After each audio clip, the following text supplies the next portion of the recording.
Assalamualaikum and salam sejahtera. Good morning, everyone. I am Aiza, President of WENA, and professionally, I am the Managing Director of Madcat World, a company that creates mobile apps. When I received the topic of this webinar, I googled cyber ethics, which simply put is the code of responsible behaviors on the internet. Major issues that we see nowadays include privacy issues and identity theft due to public records that are available online, contributing to the rise of cybercrimes. Another issue is the concept of intellectual property. Can we share music, movies, content found online? How about the freedom of information? Should the internet be completely accessible without censorship and filtering? This then brings about the proliferation of sexual, pornographic, and gambling content. How do we manage this? What happens when these content involve children? How do we ensure cyber safety and the protection of the rights of children? So we must also consider the digital divide, which is a social economic divide between those who have access and those who have limited or no access at all. Last but not least, we need to also look at the ethical behavior of people online.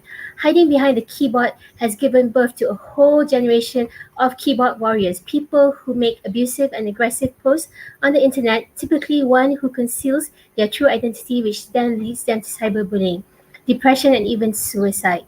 Right? So our young have grown up in this world of instant gratification. My son at 6 years old was playing his mobile phone and he took a photo of his avatar and posted it. Then he asked me, why is no one liking my photo in this game? So against my better judgment, I told him that he needed to add friends and like other people's photos. So he was so excited when he got his first like.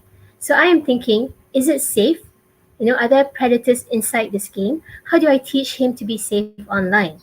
So he is now 7 and he tells me not to worry. He is now a pro and no longer a noob. Okay, so then in this world we live in, everything is online. The young have grown up with all their life brought to them via the internet. According to MCMC, we have 45.7 women who are online, and an alarming 95% of the Malaysian girls have suffered from sexual exploitation. So Cybersecurity Malaysia, as part of the International Safer Internet Day Committee, has initiated Malaysia's chapter with the theme Etika. The goal of Etika is to build positive online attributes of self and space with cyber ethics, thus creating responsible cyber citizens. So Cybersecurity Malaysia has also an initiative called Cybersecurity Awareness for Everyone, in short CyberSafe, where the Outreach Department is tasked with enhancing public awareness on technological and social issues facing internet users by providing best practices for the use of ICT and the internet safely and ethically. So today, as we celebrate Girls in ICT Day, we bring you this webinar which aims to provide emphasis on cyber ethics culture while adhering to the fifth Rukun Negara, courtesy and respect, by establishing a national philosophy and empowering girls and women in cyber world. So the first session will address how to help our young be digitally resilient in facing any given threats and risks while incorporating values of good etiquette online, digital empathy, and cyber savviness. The second session will look into the rise of young girls and women in ICT. As a business owner of a technology company, I have found that the online world does not look at gender, race, or nationality. We are judged by the quality of our work, and the world has become borderless thanks to the internet. With this, I congratulate Cybersecurity Malaysia for their commitment in providing a broad range of cybersecurity innovation-led services, programs, and initiatives to reduce vulnerability of digital systems and at the same time strengthen Malaysia's self-reliance in cyberspace. Thank you for listening, and it is now my privilege to introduce the moderator for the first session today. Please welcome Cik Puan Sarimah Ibrahim, TV host, MC, mental health advocate, and patron of Mental Illness Awareness and Support Association, Miasa. Over to you, Sarimah. Wow, thank you very much, Nuraizah, Shamsul. Oh my goodness, thank you so much. I've actually learned so much just from listening to you. So I think I'm just going to leave now because you just given it in a nutshell. But once again, assalamualaikum and good morning to everyone. Thank you for having me as a moderator. I've been looking forward to working with Cybersecurity Malaysia, and today the day has come. So what are we doing today for everyone who's watching? This is called, now don't mind me if my eyes move and divert. It's just because I'm looking at some things that I want to make sure I'm getting the points right, because there's a lot to get right here today. We're talking about empowering your mindset with cyber ethics. This is our webinar, and this is in conjunction with the International Girls in ICT Day. And our topic for today is building resiliency in you. And when we say in you, we're talking specifically to the ladies and the girls, but of course, actually to everyone. So guys and boys, we really need your help to keep the place safe for us. When I talk about the place, I'm talking about the places online, because that's where our biggest threats are. So we're going to be addressing those, the importance of digital resiliency in the cyber world. We're going to be talking about online positive behavior traits and the risks that specifically affect women and young girls. And for every guy out there, you know, you've got a girlfriend, a wife, a mother or a sister or a cousin who's a girl, who's a woman, and this is very relevant to you. Now, I have a younger baby girl. I mean, she's a toddler now. She's 21 months old, Sophia. And I'm really concerned when I read up a little bit more on cybersecurity, about the threats that she faces, specifically what was mentioned just now by Nuraizah when she talked about 45% of women are online and 95% have experienced some form of exploitation, and it leans towards sexual exploitation online. And that's a very scary number for me. And I would like to learn in this specific discussion today, even though I'm the moderator, how I can help to protect my daughter online, because technology is going faster than we can even catch up with. The threats are becoming smarter. We've got sexual predators, we've got con artists online, we've got an awful lot of bullies online. And that's just the way we live today. So today we're going to be discussing this, and I've got some fantastic panelists here today. Let me introduce them to you, because they're going to be the pros discussing and informing us. Firstly, I'd like to say hi to Elina Mubin. She is the Executive Outreach and Corporate Communications Department of Cybersecurity Malaysia. Good morning. Good morning. Good morning. Assalamualaikum. Salam. So Elina, we're going to be talking to you an awful lot about etika, as in, you know, cyber etiquettes, and, you know, how we can be more polite online and how we can take care of everyone and make sure it's a safer space. Next, we have Farzana Rizwan, who's the president of Monsters Among Us. Now, a lot of people don't know what Monsters Among Us is. It's not that TV show you've seen online where they've got monsters inside them and it's a science show. This is completely different, but in some way it is kind of similar, isn't it, Farzana, in terms of having monsters in you and you don't know who's around, right? Exactly, and that's the main reason why we named ourselves that way. Thanks for having me. Right, thanks. And then last but not least, we've got Catherine Anila, who's a child advocate, president of Vanguards for Change. Hello, Catherine. Hi everyone. So you're not a child advocate yourself, right? If you don't mind me asking, how old are you? Just so you know. I'll be turning 21 this year. Right, okay. So Yeah. you were a child advocate. So we'll be talking to you about like young people basically and what their rights are online, and you know, does it matter what they say, basically? So let's get straight in there. The first thing I'd like to talk about is cybersecurity. So I'll be talking to Elina first. Elina, would you mind explaining to us what exactly is digital resiliency? It sounds pretty serious, but what does it mean? Well, basically, being digital resilient, you're able to go online, right? And still be cyber savvy, you know what to do and how to mitigate yourself on the cyber world, but you have to know how to be the digital quotient aspect of it all. In terms of when you navigate online, you have to have that balance of emotional intelligence and that cyber savviness. So with that combined, you're able to just counter any threats that come by, whether it's from cyberbullying, child sexual grooming, anything that comes to you, any threat, dengan emotional intelligence tu kita boleh tepiskan. So that's yeah. So like you're saying, like emotional intelligence, meaning like to your instinct, is it? Like desire this girl online seems a bit. Yeah, digital quotient basically. So that goes with the combination of your emotional intelligence and your cyber savviness. So if you have that balance, right? Any ancaman yang datang on your way, you can just fend it off or tepiskan. You know how to tackle the situation. Yeah. what kind of threats are mostly for girls online? What kind of threats are we talking about here? Because threats sound like, whoa, like am I in a game and people are shooting at me? But I mean, like, what are the threats that we're talking about here that are a problem? All right, from child sexual exploitation, and then also cyberbullying, internet addiction. There's a lot of things that girls and young women are exposed to. Not only that, from identity theft, a series of threats, other threats involved as well. It's just that it's sad to say that people, especially netizens at this stage, kalau tanpa sikap baku or the good ethics that they do, while they're online, we have to instill those habits. Okay?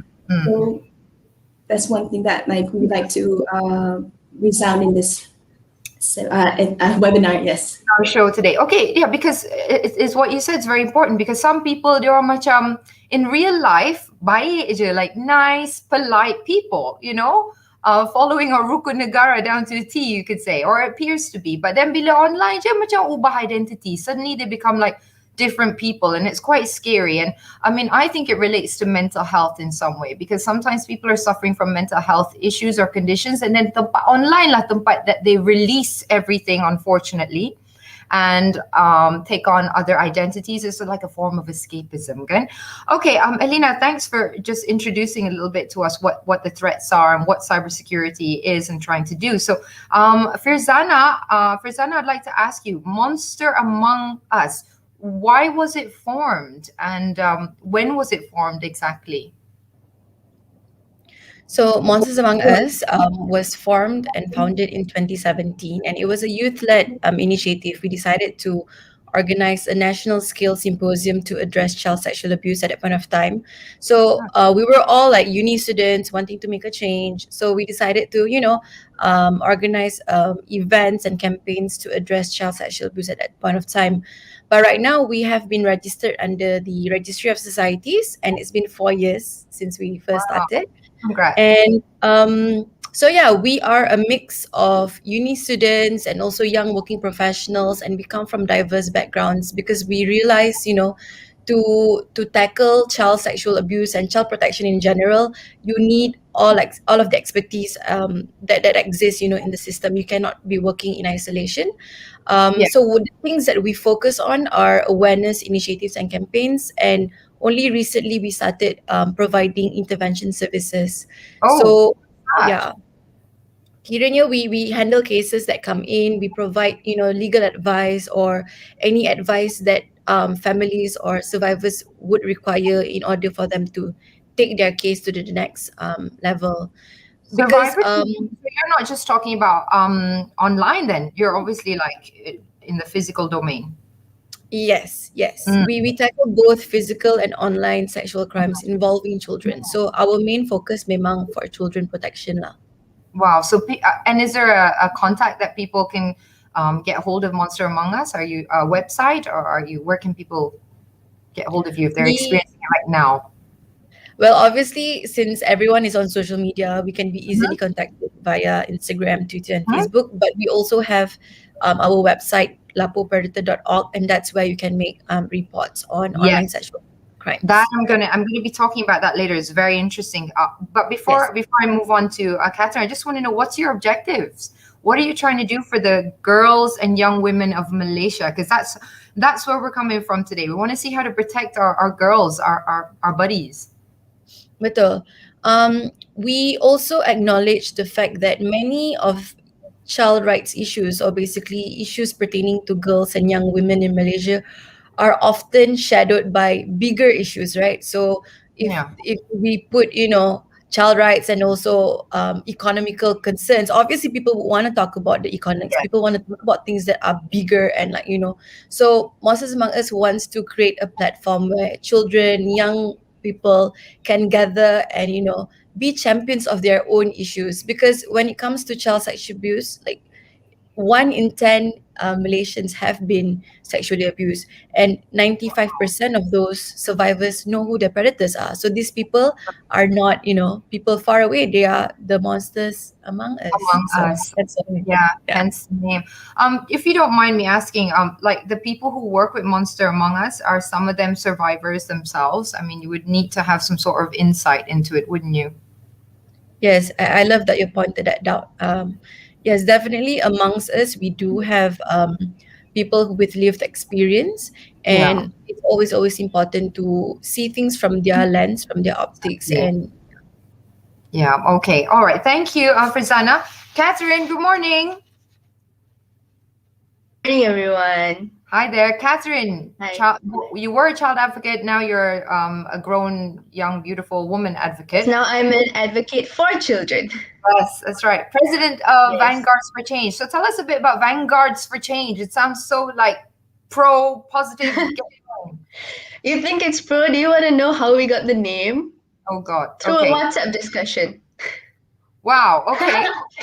Yeah, so unlike Monsters Among Us, we were also a bunch of children, young people, youths. So what happened is right after I finished my SPM, because I have been involved in child rights advocacy as an individual alongside organizations like Childline Foundation and UNICEF Malaysia. So my friends, they have watched me grow.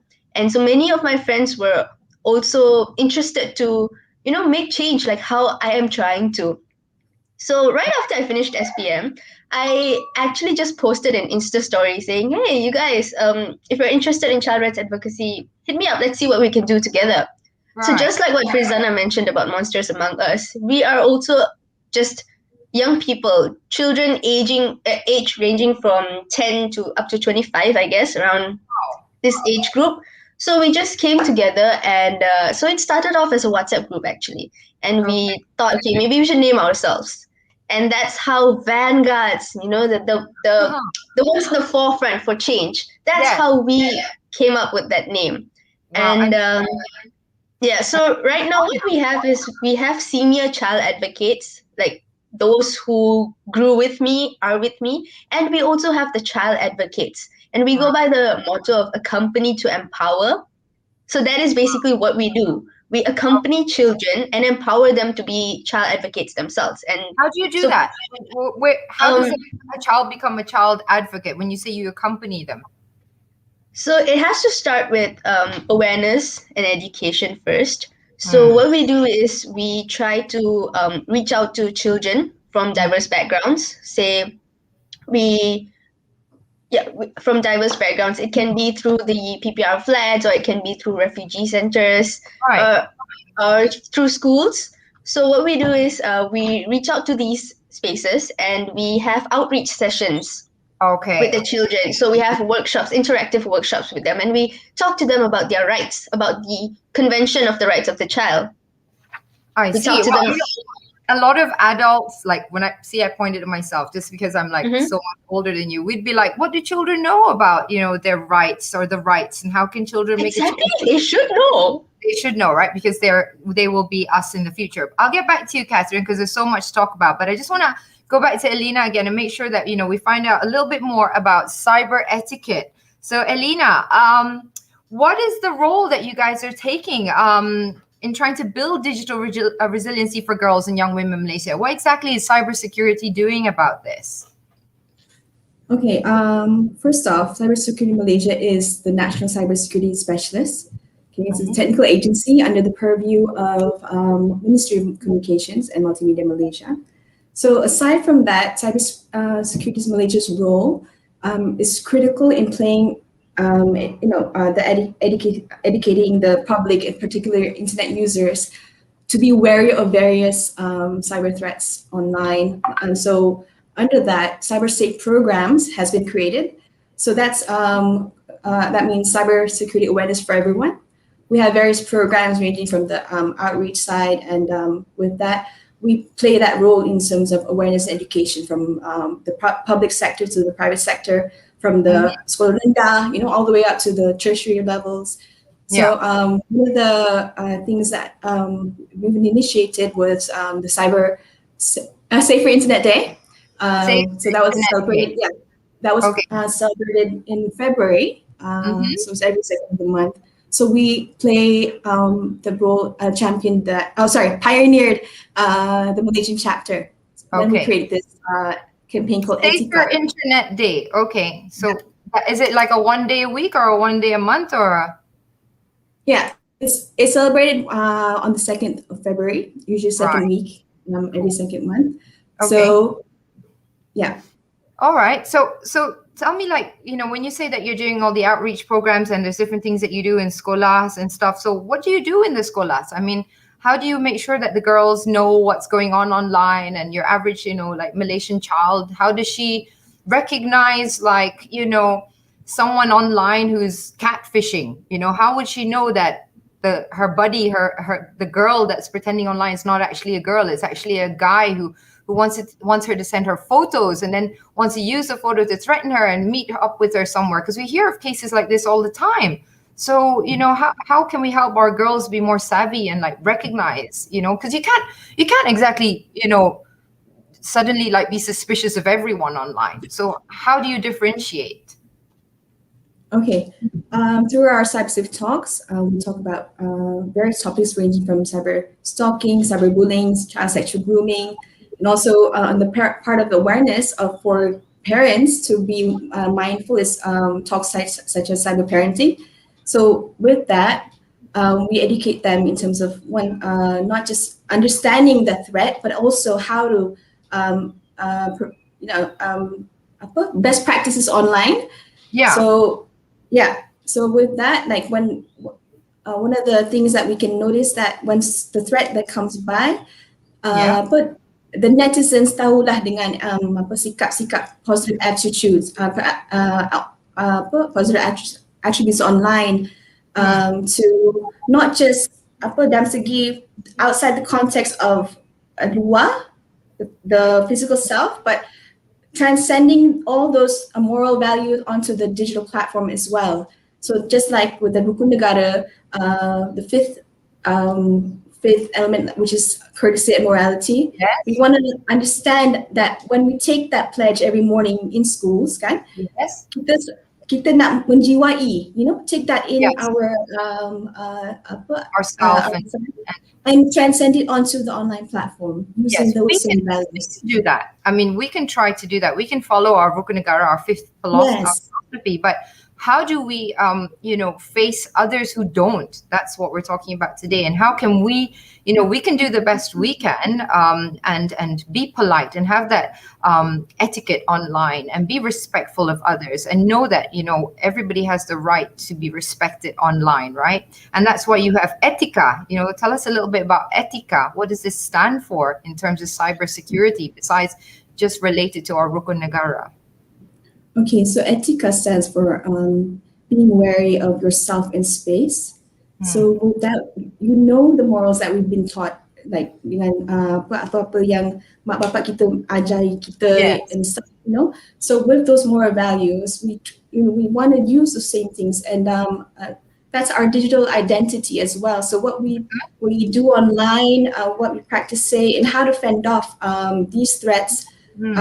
Menggunakan the common sense, that bijaksana kan, in terms of trying to fend off a bully, or when a cyber stalker comes to you, and you're able to fend it off by guna that emotional intelligence, which is your digital quotient. And with best practices, we hope that the netizens of today, not yang that go online yang membawa ke and just say whatever they want to say. The worst thing is fake accounts and stuff like that. So we're hoping for etiquette online, obviously, as part of our national identity, offline and online, is what you're saying. So for cybersecurity, can I contact cybersecurity, or do I need to contact Monster Among Us, or who do I contact if there's something that comes online, like a threat, like I get some strange person threatening me online or bullying me? Who do I contact? Well, you could contact www.cybersecurity.my. We have this MyCert department which handles all the online threats from of intrusions to all, various anti-thefts and online threats. So with that, you can report to that as well. But other partners involved, they're more specified. Like, so, let's say Vanguards, they have this the advocacy for children, and Monster Among Us, they play that in terms of Sexual predators. online sexual, yes, abuse and whatnot. Okay. We have that done, yeah. Okay, cool. So they can contact anyone watching this. Has 3 different places to contact right now. So of course we can share a bit more information on that later, perhaps after the show. Okay, Farzana, President Monster Among Us. So tell us a bit about, you just launched Malaysia's first automated chatbot against online child sexual exploitation and abuse. Oxy is done with, right? And that was held 10th of April. Can you tell us about this? What is Lapu Predator? Lapu Predator, there's a number people can call. Okay, so Lapu Predator is a chatbot that exists on our website, lapupredator.org. And by the name of it, again, self-explanatory, we want people to lapo predators. So the things, the subject matters that we take in are online sexual crimes involving children. So because especially during COVID, right, many of our kids are sort of stuck behind screens due to having classes online, and that's the only way they can engage into the world. And so with the heightened use of internet, they're also very much exposed to online dangers. And most of the times, many Malaysians, especially children, they may not know the ways or the procedures on how to make a report to the authorities, because obviously there is... I don't know. Exactly, and it's inevitable. As much as these authorities want to make themselves accessible, but there are always barriers, and that's where Lapu Predator comes in as a middle person to basically attend to cases and give them appropriate advice accordingly. So if a child does not know who to go to, we can basically say we can actually make the report for you, or we can accompany you to make the reports to the authorities. So when it's online sexual crimes, it involves 2 main authorities, which are our police body, which is PDRM, and obviously MCMC. So they are the ones who regulate online content. Right. And these things are not made known to the public as much as I don't know this. Exactly. Normally kalau kita talk about like reports, so kita terus fikir polis, but when it comes to online content, you need to go to MCMC juga.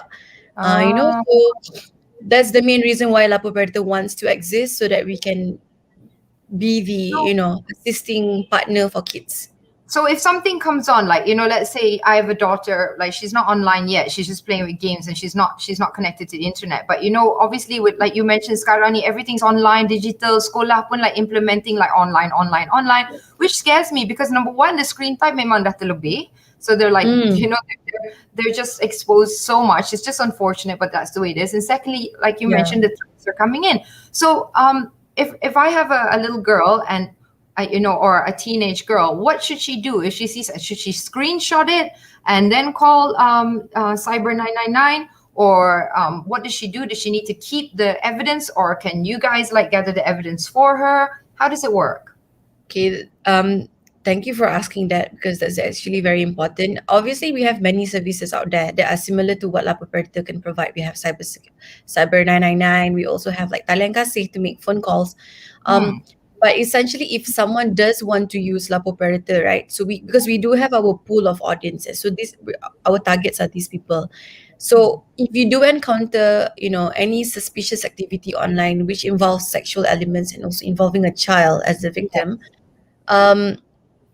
you make the report to the chatbot, and that's where we will basically ask you, okay, do you have a screenshot? Do you have links that we can basically gather? Do you know the username? Sometimes people see something bad, but they don't know what to collate. They don't know what to bring to the authorities. So that's how we can assist Malaysians. Yeah. Okay, great. Thanks, Farzana. Now we just move on to Catherine Anila, because we're talking about the rights of children here, and specifically the rights online. That's what we're talking about today.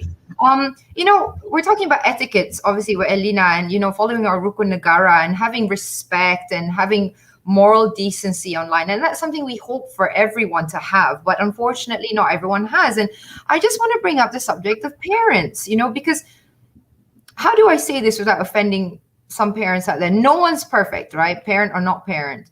But there are some parents who share their children's videos and photos online. And obviously it crossed my mind, like these kids don't really have a say in that, do they? I mean, what's your opinion, Vanguards for Change? What's the rule for that? Is there like a rule like for parents to monetize on their children, or is that considered exploitation? How does that work? Well, if YouTube has specially come up with a policy that doesn't allow parents to do that, then it is kind of obvious that it can be used for exploratory ways. Yeah. But yeah, actually, speaking of child rights online, so today is the 24th of April, right? Last month, exactly on Almost. the 25th of March, exactly a month before, child rights were actually, it faced like a huge evolution, because the United Nations Convention on the Rights of the Child, which is the framework for child rights all around the world, right? The UNCRC, they had adopted a General Comment 25, which means that children's rights can officially be applied to children's rights online as well. So right now, children have rights online. Right. When you say Yes. children, are we talking like how old from? Anyone below the age of 18. Children so are anyone below my the age of daughter 18. Sophia has rights Yes, now. yes, she has rights. So I better She not does. post anything without. Yeah, but no, you see, that's why accompanying and empowering the younger generation is so important, because we can't just, it's impossible to just change the way the world works in a day. Yeah, It's of hard. course. And that is Yeah. why when we have outreach sessions like this, when we talk to children about their rights, when we tell them, okay, the UNCRC exists, you have these amount of rights, and with these rights come responsibility. And that is why digital resilience is so important. Why we started off with online, we started off with child rights and digital resilience is because right now at this age, when I started, it was 2012, and that was when Instagram became a thing, Snapchat became a thing. That's when social media was the in thing. And right now we have children younger than me who earn so much through social media platforms. Yeah. Mm-hmm. Exactly. So if we want to create a world where digital resilience is upheld by every social media user, a world that is safe for all children, including Sophia, right? We need to start with embedding this resilience in them, this moral responsibility in them, and for that we need to Children are afraid though, Catherine. Children are afraid to speak up to adults, especially like, I mean, little girls, how are they going to say, Mommy? Why do you think they're afraid? Well, obviously there's a hierarchy of power, isn't there, for playing in the family? Yes. And there's this something that I've read before. It says that the strictest parents create the sneakiest children. That's very true, because it's a rebelling. You have to have an outlet, don't you? Exactly. So when we talk about online safety, right? A lot of parents, or a lot of people my age also, they think that if it's so unsafe and if it's so dangerous, then they shouldn't be on there at all. Yeah, I have a friend who, a parent actually, they allow their child to have Snapchat, but they can't have Instagram. And I don't understand. It doesn't make sense. Right. But that's the thing. It has to, when we talk about education, it's not just the children, but it's the parents that are supposed to educate and empower their children. You've got a generation before that don't know, internet just kind of hit us. Like if you're talking about like parents of my age, right? It just hit us. Like we don't know ourselves. What are the etiquettes? We don't know what's right or wrong. We're not even sure what our own rights are as parents, let alone our children's rights, So I think there's a lot of parents, I got to be fair as well. There's a lot of parents out there who, they're trying to make a living, and online is the way to make it right now. And and they don't see it as harming the child. using the child for endorsements and promotions. I mean, even I have had Sophia work with me for endorsements, but, I'm quite careful what jobs I accept.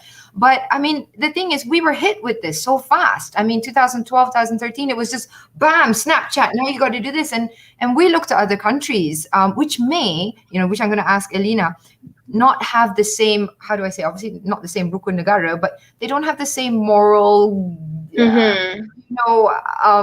compass as us. So, putting up a photo of yourself naked with oil, possibly as a mother, might be a way to generate income, and that's acceptable. Here, obviously not. So I think that there's a generational gap there in terms of you guys are doing a great job, with the current generation to empower and help them understand they have a right. But actually, the parents need some help too. Exactly. Yeah. Because there is no one way to go about this. It has to be a collective effort. It has to be everyone. All of us are equal stakeholders in creating a safer internet. Whether we're children, whether we're parents, anyone, all of us play a part because all of us are digital citizens in that way. Right. Okay. And speaking of digital citizens, I'd just like to share one data. Right. As part of the Youth Advisory Council in Child Helpline International, I got this data and I was shocked, actually, very shocked.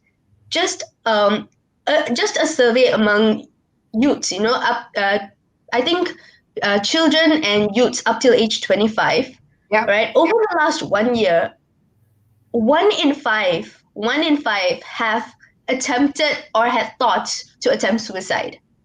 And so much of this is caused by their online exposure, being too overwhelmed with media consumption, or just everything that happens online. Because this past 1 year has been so online focused. We have shifted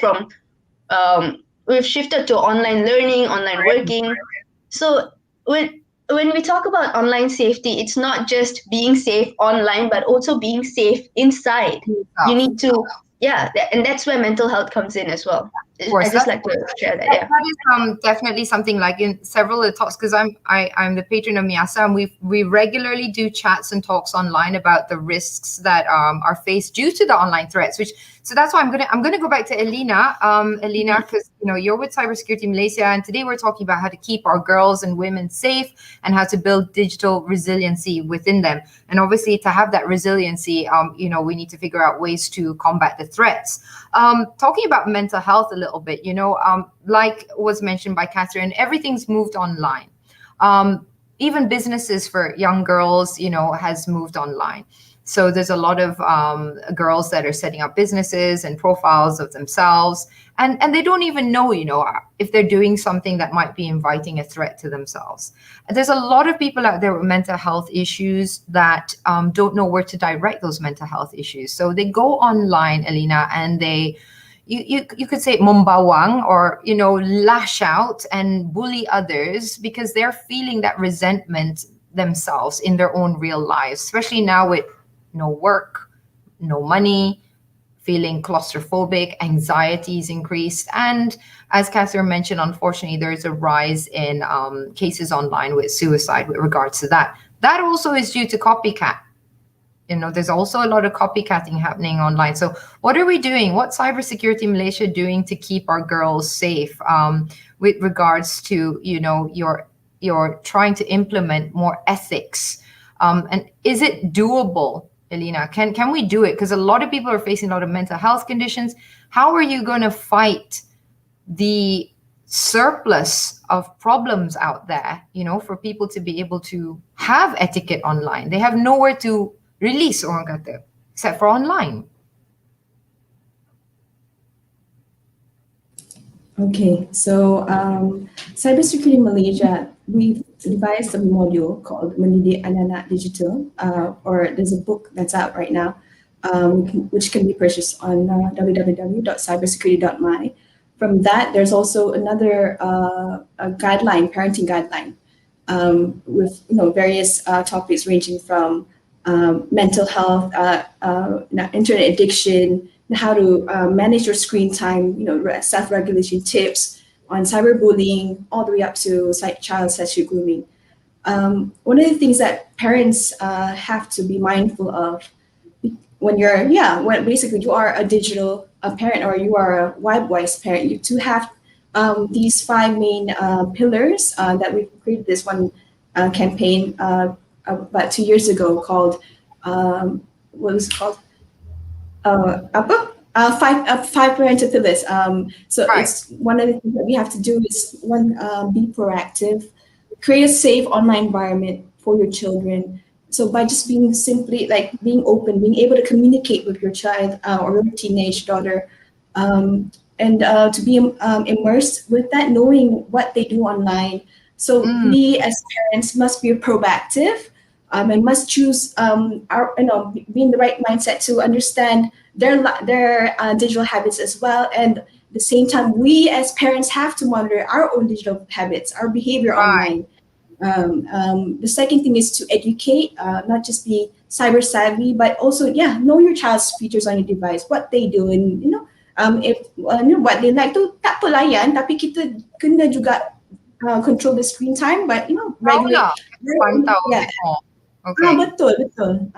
Dan segitu, we also have to befriend, not just know what they do online, but allow them to have that freedom to if a cyberbullying incident happens to them, macam mana diorang nak report? Are they gonna be able to communicate with you? So if the parent is nak marah ke merontak ke, kalau dah tahu dia datang dengan macam problem, dia kena bully online, tapi Yes. parents ambil tindakan lah, macam tak ambil berat sebab benda tu virtual je kan. Yeah. Selagi Yeah. anak tak kena tarik rambut ke tu, dia tak nampak, tapi they have to be act lah, kena ambil benda tu serius. Sebab tu ada suicide, these are all those But that is a challenge though, isn't it, Elena? I mean, trying to, do we pantau as in supervise enough? And then, we don't want to be parents that are like, not supervising enough or over supervising, and then you're sheltering your child,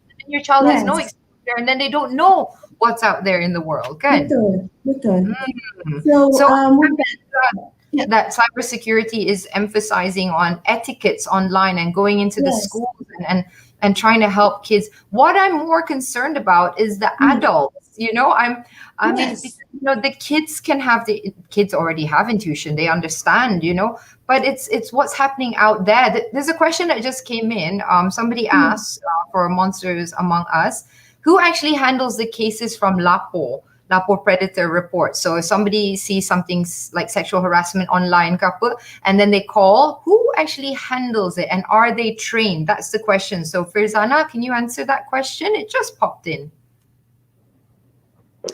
Okay, so the people handling the cases that come in through Lapu Predators chatbot is our child protection team.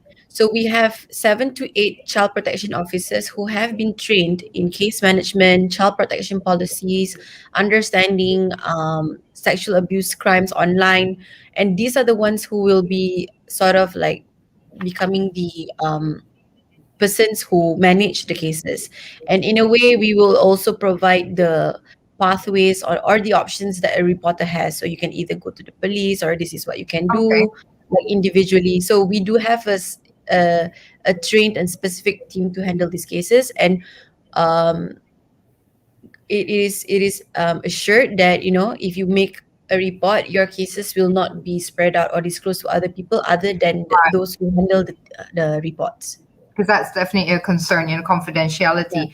How does having a digital shield, and what is a digital shield that parents need to set up to protect our girls and our young women online? What exactly is a digital shield? Before I go into that, because the past conversations that you've had with Katrine and also Alina, I mean, there are a lot of concerns on parents, right? And how parents have to know this, have to know that. But I just wanted to assure all parents, including yourself, Chipuan, that parents are also protected by the UNCRC, by the Convention of Child Rights. Parents also have the rights to have enough support and enough information in order for them to be effective and impactful parents. Right. So even though the rights are for children, but parents are also very, very much protected by the state, and the state is obliged to protect and support parents in order for parents to protect their kids. So I Well, just wanted to put that. how do we utilize that protection? What does that mean? What can we do with that protection? No, when because Malaysia is a signatory to this convention, so meaning we uphold all of these rights that are basically universally accepted, right? So if Malaysia agrees that parents need the support to protect and to ensure that their children have conducive and safe childhoods, meaning parents pun patut diberi enough opportunities, enough access to information, enough Yes. support in terms of how to do this, Resources, how to do that. Yes. So Yeah. because when it's children, you cannot run away from discussing parents' roles as well, and that's why the state is obliged. Our country, Malaysia, is responsible to ensure both parties are given enough rights. Yeah. I feel like we need to see some commercials online. I mean, not online, on TV as well as online and on the radio. A bit more like, I've been to other countries and I see commercials done where, there's like animated, so it's not so threatening, but they explain like what a sexual predator or a con artist is, not to send your money online. And I think that needs to be spread a little bit more. And maybe, as you mentioned, some more courses to help parents, macam belajar, like what can I buy? Is there like a program, or is there something like, we're talking about digital shields. I do want to know about that from you. What is a digital shield to protect our children online? To me, essentially, the digital shield it starts with, equipping yourself with enough information and knowledge. So you start with that. You got to equip yourself. You need to know your tools. So both children and parents, you need to know what social media is. You need to know what Instagram is. There's no other way to it. To be a parent in today's era, you need to know your tools. And if you are, slacking on that part, then your child will be learning it on themselves, by themselves. So knowing the tools, and other than knowing the tools, you need to acknowledge that dangers exist on these platforms. You cannot be saying, don't use the internet. You'll be violating the child's rights to access to internet, like what Catherine has enlightened us earlier. So children have the rights to learn online, but it is our role as adults to ensure that our kids are equipped with enough information in order for them to navigate themselves online safely. And sassy lah. Like, I know what's going on. Okay. I actually want to ask Catherine about that. Can we censor our children? Can we censor what they watch? Is that violating their rights? I mean, we are the guardian and the parent. Can we censor and block certain websites and be like, you're not allowed to access Snapchat till you're 12, or you're not allowed to this because it's dangerous? Can I just share a short story on that? Yeah. So there was this one person who's like super aware of what online safety is all about, child rights and everything, right? So this person was watching a movie with her niece, right? And the niece is, say, I think about 8 or 9 years old. Okay? And so as the movie was being played, what this person did was to just read through the plot of the movie. Okay? And then she found out that there are some disturbing scenes that will come later, on the later part of the movie. There's like elements of sexual abuse and incest in the movie. And so what this person did was, this person said, okay, you know what? Let's stop watching this movie. This movie doesn't have nice things towards the end, and I don't want you to watch it. It's not safe. My parents used to do that. My parents used to do that. You're not allowed to watch. Close your eyes. Go to the other room. Yeah, no, but the thing is, this person, she explained. She said, that there are elements. This person mentioned sexual abuse to the children. She said, okay, there are parts of the movie that has, elements of sexual abuse, and it's not nice. I don't want you to watch it. It's not safe. So let's just turn it off. Okay? A week later, this person gets to know from the mother of the child that this child had tried to access pornography on YouTube. And so now I'd like to pose this question back to you. What this person did, this person said that there's elements of sexual abuse. This person said that it's not safe. And this person said, okay, you know what? Shut it down. Yeah. Then why did this still happen? Well, for me, I would curiosity. Curiosity, right? Exactly. And so that person was me. Oh, right? That person was me, and it really made me take a step back and introspect on what I could have done to handle or tackle that situation better. And then I realized that what I did is I teased that curiosity. I didn't right. feed it, right? I teased it, and that was wrong because Mm. not only did I just give that child more information You left them to, hanging. yeah, I like exactly, and so I just allowed the child to explore on her own On her without own. the That's the tools, key word there. On her own. without the tools, without equipping her with those tools. And that is why I feel that you need to have these conversations, exactly like what Rizana said. There is no escaping. We are in this era now, everything is digital. If your child wants to attend school, it's online, it's on Zoom, it's on Google Meet. There is no escaping. Everything is online, so you cannot restrict even in this sense. It's difficult if you just say no means no, because that is something I used to hear. That is something so many of my Yeah. friends hear. No Yeah. means no. Mm. No, cannot. Why? No. That is just how it is. You don't ask questions, Yeah. right? So, and things like this. And I'm really, I like to say this is not for all parents. I know that so many parents also put in a lot of effort. Yes. Yes, but the thing is, sometimes we really need to take that extra mile and have these uncomfortable conversations with our children, as young as they may be. Because at this age, it's wrong to assume that, they would only start exploring when they're 13, 14. No, No. not true. No. See, that is where the dilemma is. And again, it relates back to health and mental health, and keeping a child is curious, has a curious mind. And when we were growing up, and I say we as in my age, we didn't have access to Google the way that children have now. So we did not know where pornography was. We did not know where to look. I mean, we had biology books and that was it, because there was nowhere to see these things. Thank God. I mean, we were in that sense protected and sheltered. So it was harder for us to be exposed to things. But now I think, like you said, and it's definitely essential for parents to have that conversation, such difficult conversations, such uncomfortable conversations that are much needed, because, as the saying goes, something that's difficult today will be easier tomorrow, rather than let it happen tomorrow and then it's worse. Do you know what I mean?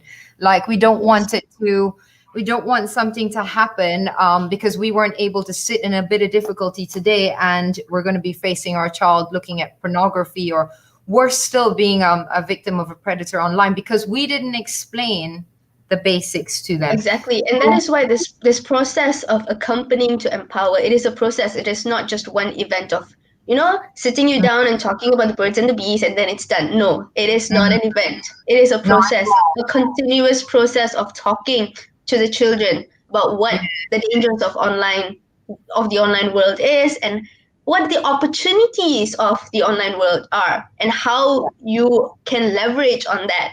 And so that is why it is important. Restriction is not the answer, that's for sure. But at the same time, you can't just put your child out there and say, you know what, go explore. That's not how it works. But it is to hold the hand and say, explore, but with moral responsibility, and I am here to guide you. That's just what it is. Explore with that and be informed while you're Yes. exploring. So education, again, it comes back to that. So we're going to close and wrap up soon, because we're already moving into 11 o'clock this morning. So some last questions that I've got. Anyone, feel free to answer, Catherine, Elena, or Firzana. The question is, how do we involve men and boys in what we're trying to achieve here with protecting our girls and women online, and obviously having etiquette? Because, boys and men have a different set of, I wouldn't call it rules, but expectations. If you look at it from a sociological perspective and gender, they're very much taught, unfortunately, or trained to have less empathy, so to speak. So, how do we encourage our young boys and men in terms of protection? Because that's ultimately their role in society. Anybody want to answer that? You want to go first, Rosanna? Go ahead. Sure. So for Masters Among Us, right, our principles, basically, if you're a child, either you're a boy or a girl, you have the right to be part and to be, to participate in these kind of discussions. But if you want to focus on involving men and also boys, I think the language that we use with them should be different. It should be specific in, teaching them about consent and teaching them about respect, because what we see today in schools, especially, we see a lot of peer-to-peer abuse, peer-to-peer bullies. And if we don't acknowledge that young people or young children themselves can be, the offenders, that's where we close an eye over this few stuff. So that's why when we go to children, we tackle them with the different language on how, girls should be using the internet this way, or boys should be, how do they want to, basically behave online. Like it or not, it does fall back to your gender, the gender roles that you have in the society. And your upbringing. I mean, different cultures obviously have different ways and different respect levels or boundaries, I would say. Because one thing I noticed, the big problem that we have, and it relates back to mental health, and I'm always looking at the mental health aspect, is the boundaries. I mean, if you're taught proper boundaries at home, what is right and what is wrong? I mean, I hate to use the word right and wrong because it's so black and white, but what is respectful for yourself you want for others? If you respect yourself and your body, you will respect others and their bodies too, and their feelings. But the problem is, we have to have another session. Basically, this is the problem. We have to have another session, perhaps for parents, because it's about how the home life is before they go online. How, if they have a sense of safety and respect for themselves, when they go online, those ethics will be there. The respect will be there. The empowerment, Catherine, will be there.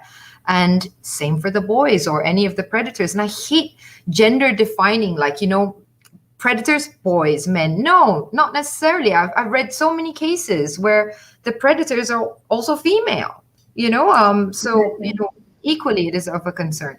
So last words, or final words for today, from each of you. Can we start with Elena? Anything that you would like to get in there? Yeah. Just before we go? Picking off where Kat was talking about, how we have to be open about certain taboo topics. We have to educate our young about yes, sex education. It's okay, very important. Okay, there's a peringkat awal, like when they're a child, we have to be open about sexuality, talk to them, and guide them with the proper knowledge. I know most parents feel that, malu, they're ashamed to talk about to the child about this aspect, but we have to educate them from the early childhood, and we hope not just men and women, boys and girls. They have to be equipped with that proper knowledge, then understand that respect, that value respect for themselves, as you said. That's very important to start at an early age. So we hope that when they become digital citizens of Malaysia, they value and understand wanting to be respectful of yourself and others. And we hope that can just transcend to all gender ages, parents alike. We have to have that self-monitoring habit. Our digital behavior online must be in check too. Yeah, thanks for that, Alina. It is such a thing, isn't it? Education is really the key. A digital shield seems to be education here, and having those difficult conversations so that we can ensure the security online. Again, it comes down to culture, and I do hope that the government and takes action and tries to spread more education, increase awareness on respect for yourself, and so therefore respect for others. And sex education, it's 2021, we need to get with the program and just start talking about this. And I'll probably get in trouble for talking about it, but it's true. How do we all get here if it wasn't for sex? And let's keep our children safe online. It's everywhere. Sometimes I buka untuk ceramah, a religious ceramah during Ramadan, and pornography pops up in my face, and I'm like, where did that come from? If I was a curious teenage girl or a curious teenage boy who didn't have a clue what the heck that was, I would be clicking on it. So, it's so scary. It's scary, but it's something I think, at least chats like this and more to come will help shift that. So, Farzana, anything you'd like to say? I think my last words would be online sexual abuse is a crime. I think that needs to be established. It's nothing like, it's a joke that people do online, or it's just words by people that you don't even know online. It is a crime. People need to know the distinction between, what's wrong and what is actually a crime. What's morally inappropriate, but what's a crime. So like, Can I just ask you for an example, just before we go? Give me an example, Farzana, to help somebody out there see that. What is a crime sentence? Like, what could I type under somebody's photo or video that could be considered a crime? If you communicate with a child who is underage sexually, or if you have inappropriate conversations with a child online, even if it's done through DMs and not in public, that is online sexual grooming, and it is criminal in Malaysia. So be careful, Okay. Thank you. All right, Catherine?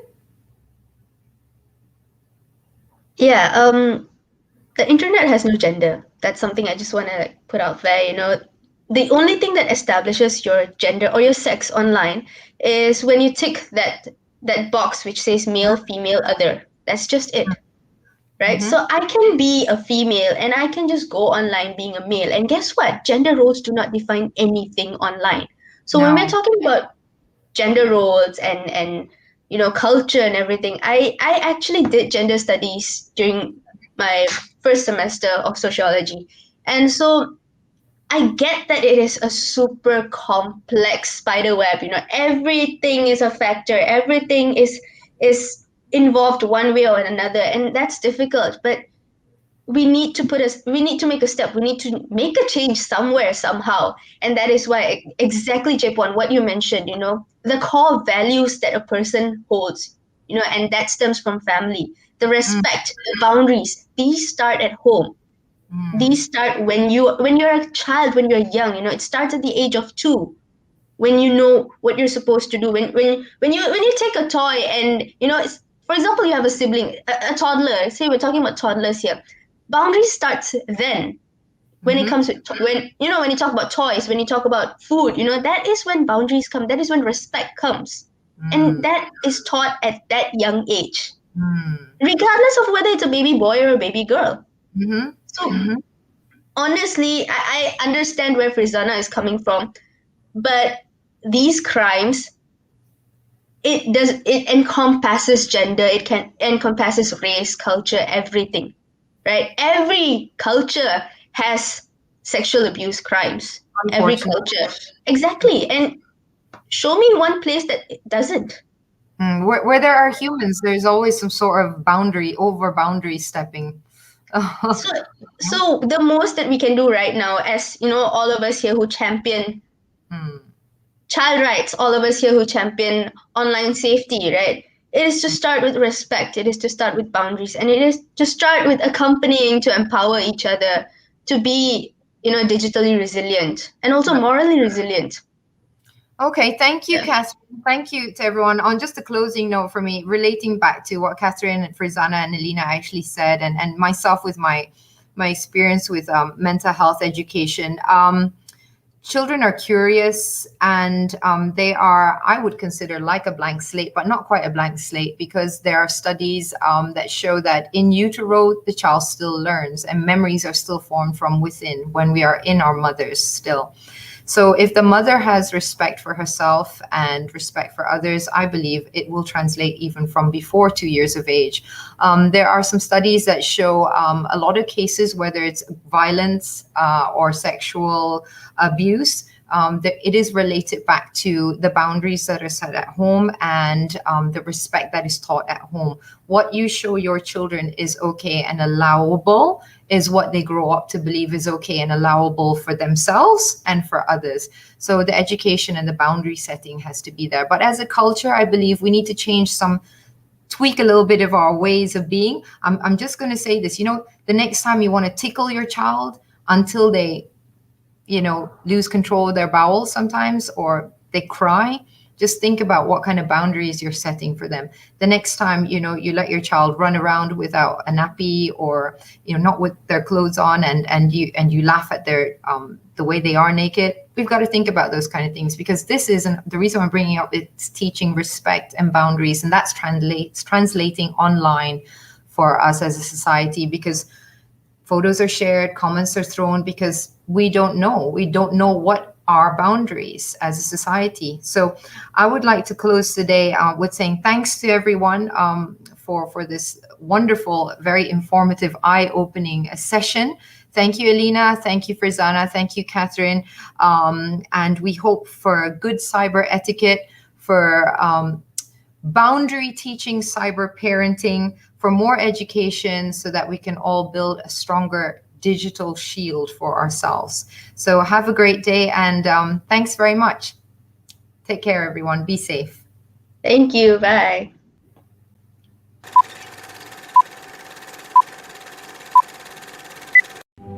My name is Shasha and I'm 14 years old. I love Instagram because I get to share about my favorite artists and I like to socialize with my online friends. I like to make friends with people online, but some creepy people can make me feel unsafe in my own space. I once chatted with an online friend on Instagram. He was really friendly and fun to chat with. We continued talking for 1 month and decided to be a couple. I was so happy because I always wanted to have a boyfriend. However, soon after, he started making me feel very uncomfortable. If I ignored him, he would make me feel guilty for not being cool with his comments. Then, he started asking me to give him private pictures of myself. He started with, but down the road, he started asking for more. I was already feeling weird about my relationship with him, but he was my boyfriend, so I had to be okay with it. But recently, he shared a picture of himself, and it was a picture of his private part. I got so scared, but I couldn't tell anyone about it.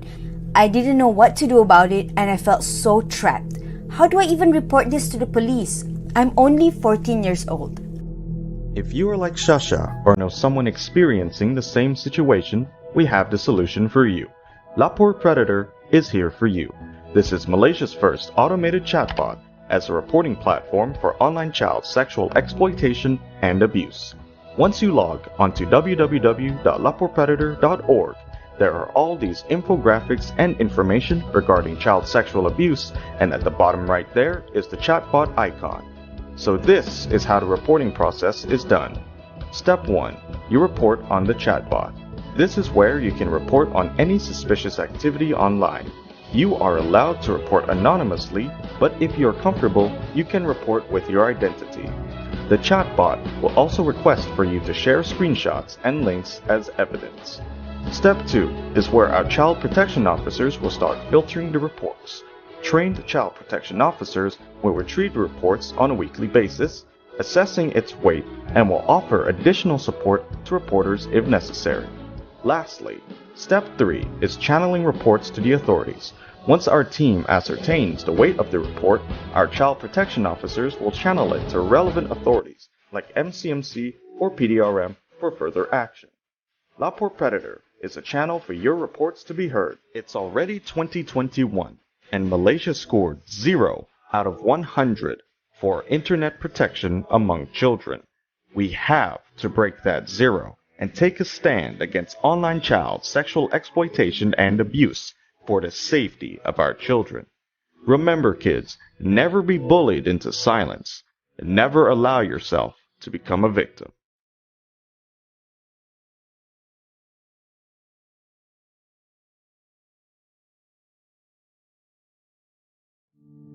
Did you know, even though female students make up a high percentage of students in computer science and IT courses in university, there is still a huge representation gap of females in the ICT field. Also, cybercrimes have risen to an alarming rate for the past few years. Although you might be feeling scared and helpless at the realization of these statistics, today we want to highlight our Wonder Women working behind the scenes, creating a safer internet experience for all, and have been a humongous source of inspiration for us. In conjunction with the 10th anniversary of the International Girls in ICT Day 2021, initiated by the International Telecommunications Union or ITU, Malaysia, which led by the Ministry of Communications and Multimedia, celebrates by bringing you this webinar entitled Empowering Your Mindset with Cyber Ethics. organized by Cybersecurity Malaysia, which aims to fuel your mindset and educate you with proper cyber ethics culture, as well as discuss cyber threats affecting girls and young women in the realms of ICT. Adhering to the Rukun Negara, the national philosophy number 5, courtesy and respect. With that, we must be cautious when translating these ethics to the digital environment. Today we uplift, learn, and collaborate with one another and recognize our women's contribution in ICT.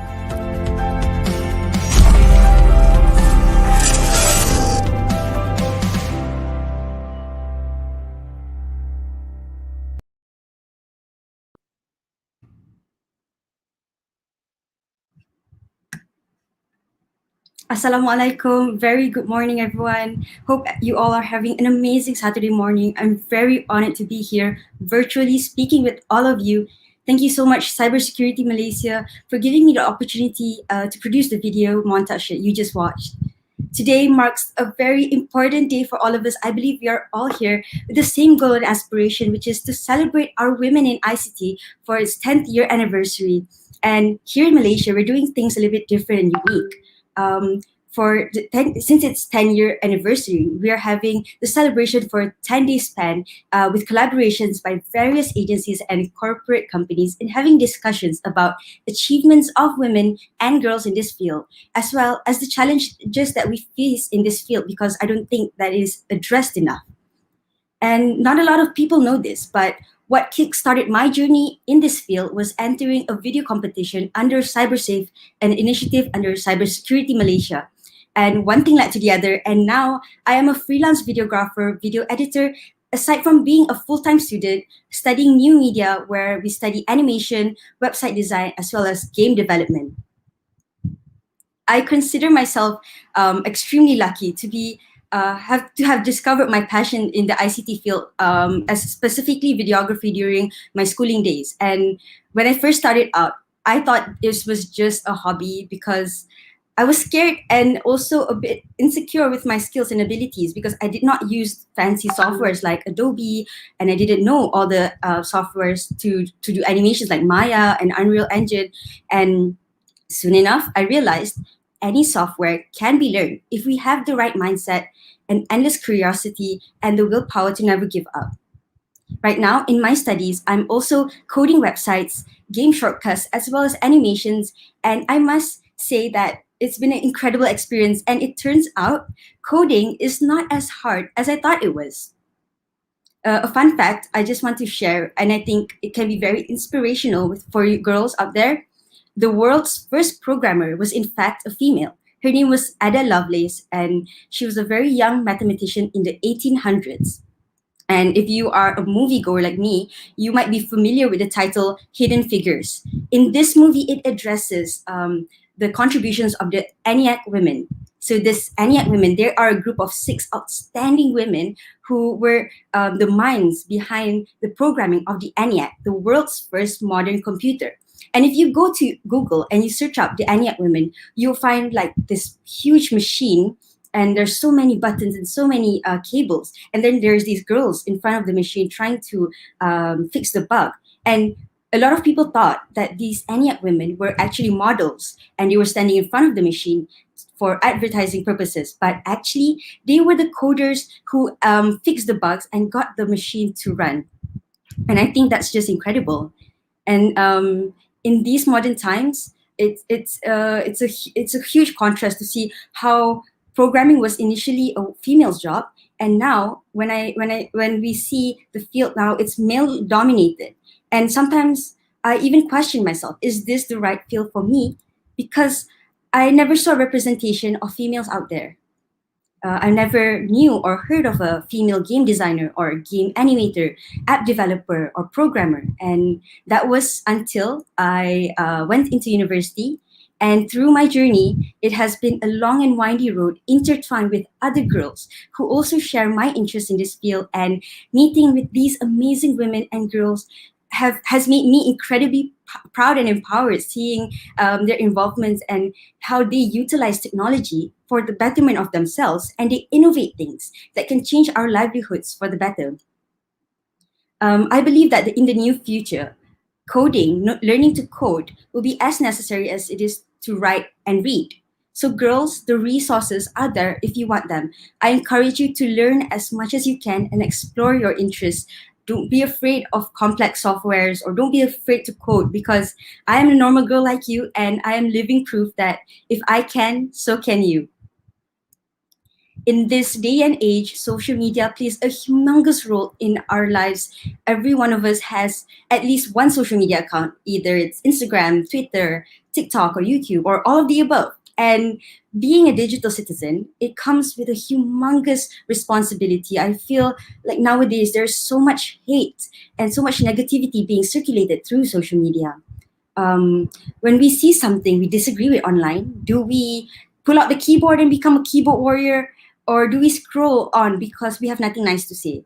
Or when you receive a message, from these WhatsApp groups, do we proof check and question the credibility of the information? Or do we just share it freely? And I think we don't talk about digital resiliency and cyber ethics enough. And with the internet being more accessible, everyone, despite their age and gender, are falling victims to cyber crimes like cyber grooming, online sexual harassment, scams, like what we just heard in the first session in building digital resiliency in you. That is why we have to be one step ahead by educating ourselves with cybersecurity awareness. And in today's webinar, to empowering your mindset with cyber ethics, we have a great lineup of panelists that you just heard. And there's another session coming up right after this, where we're going to discuss the rising girls and young women in ICT. These topics really resonate with me, and I'm so thrilled to have all of you here. And as I wrap up, I just want to leave all of you with a message, especially to our young girls out there. We never know. You might just be future app developers or programmers or innovators or tech startup CEOs who will push new boundaries and redefining the ICT and technology landscape. Girls, please don't be afraid to dream big. Everyone here has that $1 million idea waiting to be developed. And I hope I get to see you executing those ideas in Silicon Valley amongst other prominent figures. We never know. So please never feel discouraged because of the lack of representation in this industry. I believe there are more emerging, brilliant, bold women redefining this industry and the world from their ideas and innovation. Thank you so much for having me, and happy International Girls in ICT Day. Did you know, even though female students make up a high percentage of students in computer science and IT courses in university, there is still a huge representation gap of females in the ICT field. Also, cybercrimes have risen to an alarming rate for the past few years. Although you might be feeling scared and helpless at the realization of these statistics, today we want to highlight our Wonder Women working behind the scenes, creating a safer internet experience for all, and have been a humongous source of inspiration for us. In conjunction with the 10th anniversary of the International Girls in ICT Day 2021, initiated by the International Telecommunications Union or ITU, Malaysia, which led by the Ministry of Communications and Multimedia, celebrates by bringing you this webinar entitled Empowering Your Mindset with Cyber Ethics, organized by Cybersecurity Malaysia, which aims to fuel your mindset and educate you with proper cyber ethics culture, as well as discuss cyber threats affecting girls and young women in the realms of ICT. Adhering to the Rukun Negara, the national philosophy number 5, courtesy and respect. With that, we must be cautious when translating these ethics to the digital environment. Today we uplift, learn, and collaborate with one another and recognize our women's contribution in ICT.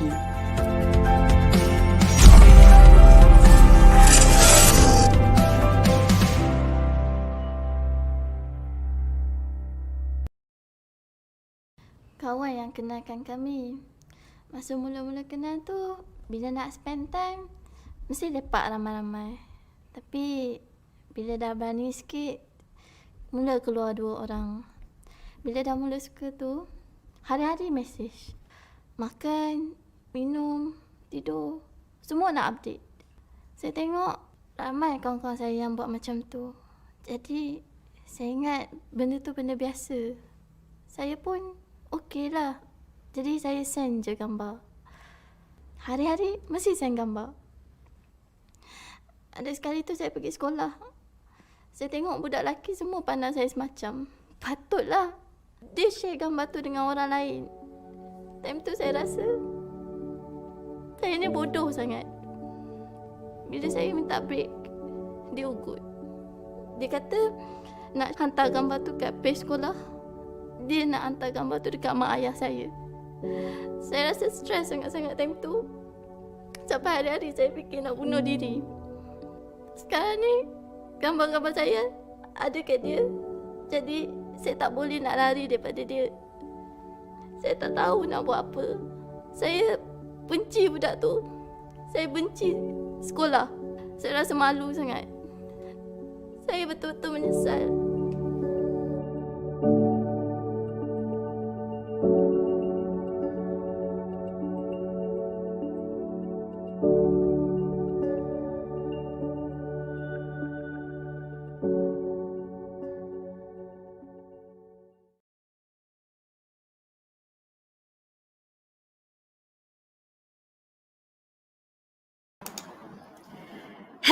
Hello. Assalamualaikum warahmatullahi wabarakatuh, and a very good mid-morning, hopefully soon afternoon to everyone that's watching live on Facebook Live as well as YouTube Live of Cyber Security Malaysia. Now, on behalf of all of us here today, we want to wish you we want to wish you happy 10th anniversary of International Girls in ICT Day. My name is Nadira, and I will be moderating the second session with our esteemed speakers. I'm going to let you know who they are in a bit. But the session is going to be sesi santai. It's going to be done bilingually. And I really hope that you took heed some of the key points that were shared. I think it was goosebumps for me. There were some really important facts that was shared both by Catherine, by Elena, by Firzana, as well as a really good statistics and facts on women in ICT, as well as girls who code from Nadira. So to all of our young presenters earlier, hats off. I'm so proud of you. We've been able to work together for a number of years, and it's amazing to see all of you grow and shine. So, rakan-rakan pada hari ini, what exactly are we going to be talking about? When we talk about ICT, when we talk about information and communication technologies, we know, kita akur, that it has been invaluable, especially more so for us during the COVID-19 pandemic. Our lives have completely catapulted online. In fact, if you look at the studies, not only that were shared by cybersecurity in the last 1 year, the amount of people who have pivoted online is more than 80%, leading to also more than 82.5% of cyber crimes that are creating, that's happening in society today. Now, they of course have helped us to stay connected and of course keep our vital services and business going. As you can tell, a lot of businesses have pivoted online, a lot of offices have decided to work from home, making ICT connectivity even more important. And of course, schools have also gone online up to more recently. Tetapi, did you know that yet almost half of the world is still offline buat masa kini? And most of those who lack access to digital technology are women and girls. In particular, women and girls in developing countries. Now, latest figures from the International Telecommunications Union, ITU, show that approximately 17% of women or girls still fall in the internet gender gap globally. Now, this is even wider in least developed countries, and in some region, this gap is growing. So you can imagine, exacerbated by the issues that are brought to you by COVID-19 pandemic, the gender inequalities that are happening are further reinforced, unfortunately, denying hundreds of thousands of women and girls the opportunity of access to education, for better paid jobs, as well as to be able to start new businesses. Now, making technologies available to all is an essential part of building back better and building back stronger. Why? Because we need both men, women, girls, boys, everyone together to build stronger communities and economies, to address not only COVID-19, but also the challenges that come beyond. So if you're asking us today, what is International Girls in ICT Day and what is the aim? The aim of the ICT Day today is to inspire, a global movement to increase the representation of girls and women in technology. So today we want to recommit the goal of equal access to young women as well as young girls, the opportunities not only on social media, but also science, technology, engineering, and math. Tapi, sesi kita tengah hari ini, we know that ICT has had a colourful journey. As Nadira mentioned earlier, we've got Ada Lovelace, who is actually considered the founder of scientific computer, or first computer programmer in the 1800s. Of course, you've got Katherine Johnson, the one that she mentioned that you would have seen in Hidden Figures, who was actually responsible, the leading mathematician and scientist that was actually pivotal to the American space history. And of course, more recently, you would have also known about the German-Turkish power couple, including Dr. Özlem Turuci, who was involved in finding the vaccine for the coronavirus. So, bila kita cakap pasal perkhidmatan dan juga kontribusi para wanita dan juga anak-anak di dalam bidang ICT dan juga di dalam bidang information technology, we cannot deny that the space for women is not yesterday. It's not tomorrow. It is here and now, and it is meant to stay. So I am extremely blessed to be able to introduce three illustrious speakers who will be with me this afternoon to be talking about social media in particular and the space for women and girls in this explosion of space, especially in recent times in COVID-19. So let's bring our amazing speakers on. Who do we have today? Our first guest, actually we're going to have all four of them together. We're going to have a banter, yeah? So we have one, Fatihah Shamsuddin, who is the founder and master trainer of Quantum Excellence Empowerment Program. Hi, apa khabar? Lovely to have you. And then we also have with us Ms. Aisha Shakira Suhaidi, who is the Regional Community Engagement Manager of Asia Pacific at Internet Society. Hi Aisha, how are you? Hi Nadia, I'm good. How are you? Hello. Good. And we also have none other than Natalie Hussein, who is journalist and host at Rage. Hello, Hi, ladies. everyone. Hi. Happy Saturday. I know. I am blessed to be in the presence of good positive vibes. Okay, kepada rakan-rakan yang mungkin tidak mengenali wanita-wanita hebat, lagi mantap, lagi mantul ni, I am going to be giving you a little bit of a short bio. But for all of you that are watching right now live on either YouTube of cybersecurity ataupun Facebook Live, don't forget to hashtag MyGICT. So it's MYGICT21 and hashtag Girls in ICT. So ladies, men, let's represent hari ni, ya. Okay, so let's start with a little bit of a background for all of our amazing panelists and speakers pada hari ini. So we have Puan Fatihah Shamsuddin, who is the founder and master trainer, no, dia macam Jedi tau. Master trainer of Quantum Excellence Empowerment Program. And it's a mindset reprogramming that helps people to achieve heart-centered personal leadership, entrepreneurial experience by embracing the and laws of excellence in their way of life. Now, she's found this sweet spot of blending not only mental intelligence, what we know as IQ, emotional intelligence, EQ, physical intelligence, PQ, as well as social and spiritual intelligence, SQ, and has made it transformational in unleashing and optimizing people's potential and success. Now, she is not only someone who's known in Malaysia, but she is an accomplished international speaker with over 14 years of experience ranging from corporate, marketing, communications, public relations, until she found her new calling to inspire more men and women out there to become amazing leaders. Now, her slide today will be talking about moral values and cyber ethics and why is it important in particular when we're talking about building a business empire online. So for all of you watching and you actually have a business online, I want to start with question number one.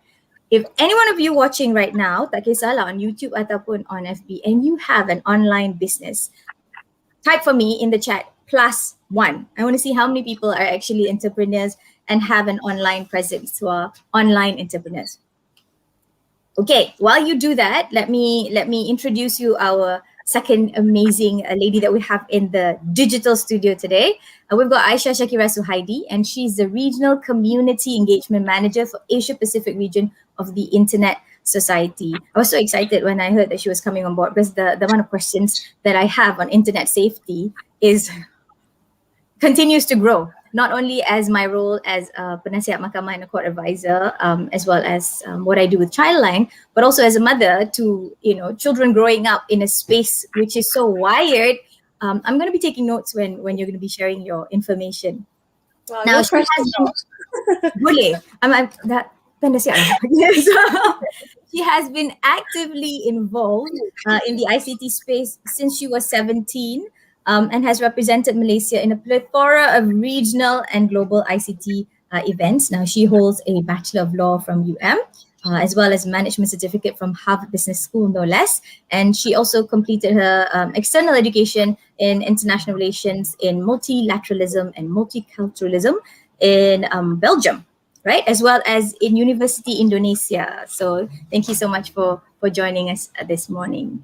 Okay, then Natalie and I apparently met recently at the Malaysia Kindness Regional Tour, but I must have had a blackout moment because I was starstruck. So I obviously dug more information like You're the so cyber famous. that I am.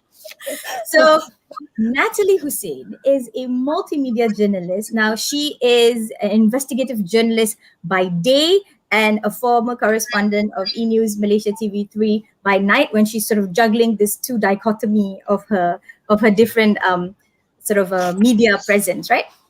So Natalie became more aware about what was happening, not only in terms of representation of women in media, but also took to helm issues, particularly on women of color. So when she's not drafting video scripts or hosting a show, she's using her social media clout to amplify issues on injustice that are, of course, closest to her heart. And this ranges from colorism to gender inequality, online gender-based violence, diversity in the workplace, LGBTIQ rights. Now, this has also granted her the opportunity to work and collaborate with inspiring move makers in the UNFPA, which is the United Nations Population Fund, the Women's Aid Organization, Girls for Girls Malaysia, SPOT, which is the Soroptimist Association for Women Teaching Sexual Reproductive Health, as well as Monsters Among Us. You saw Farizana earlier. So welcome, ladies. I am excited. We were just talking yesterday about the kind of questions that we wanted to cover. And the topic that we have at hand is the rise in girls and women in tech.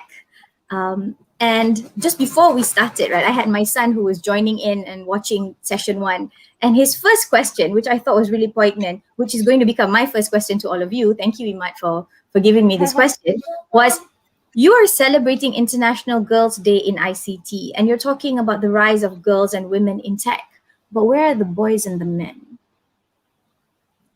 So I thought that was a brilliant question. And I wanted to open that first question to everyone here. What are your thoughts, right? Because we often talk about sessions that are championing women's rights, championing girls' rights, talking about we got to stop misogyny, gender-based violence.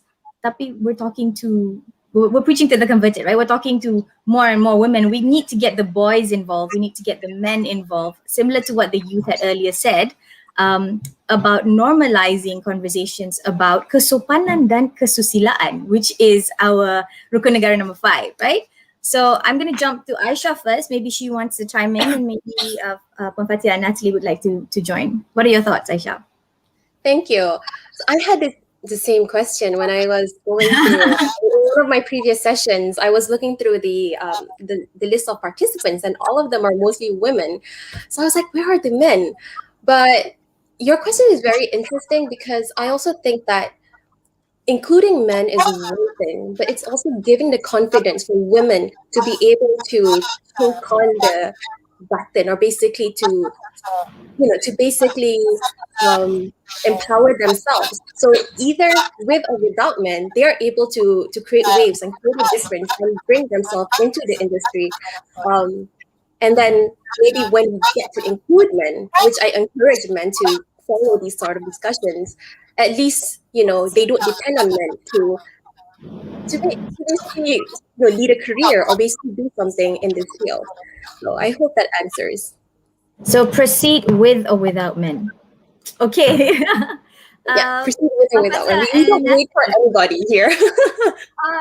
Yeah, so it's funny because when I looked at the event poster, I thought the same thing as well, because I do think that men are important in the conversation. They need to be allies. They need to be standing by us and having these healthy conversations. But at the same time, I also understand, because I guess this day and this event is about amplifying our voices, and I want to give the organizers the benefit of the doubt.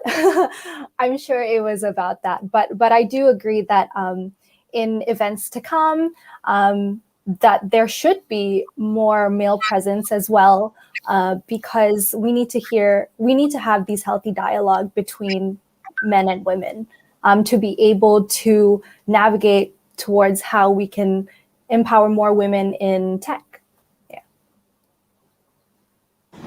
Puan Fatia? Yes. Yeah. Well, I somehow didn't have that, that question in mind, but I felt that it was great having all women, girls speaking, and I think I'm probably the oldest here, probably old enough to be, some of you, your moms, but we always, I always find that, this ICT Girls' Day, right?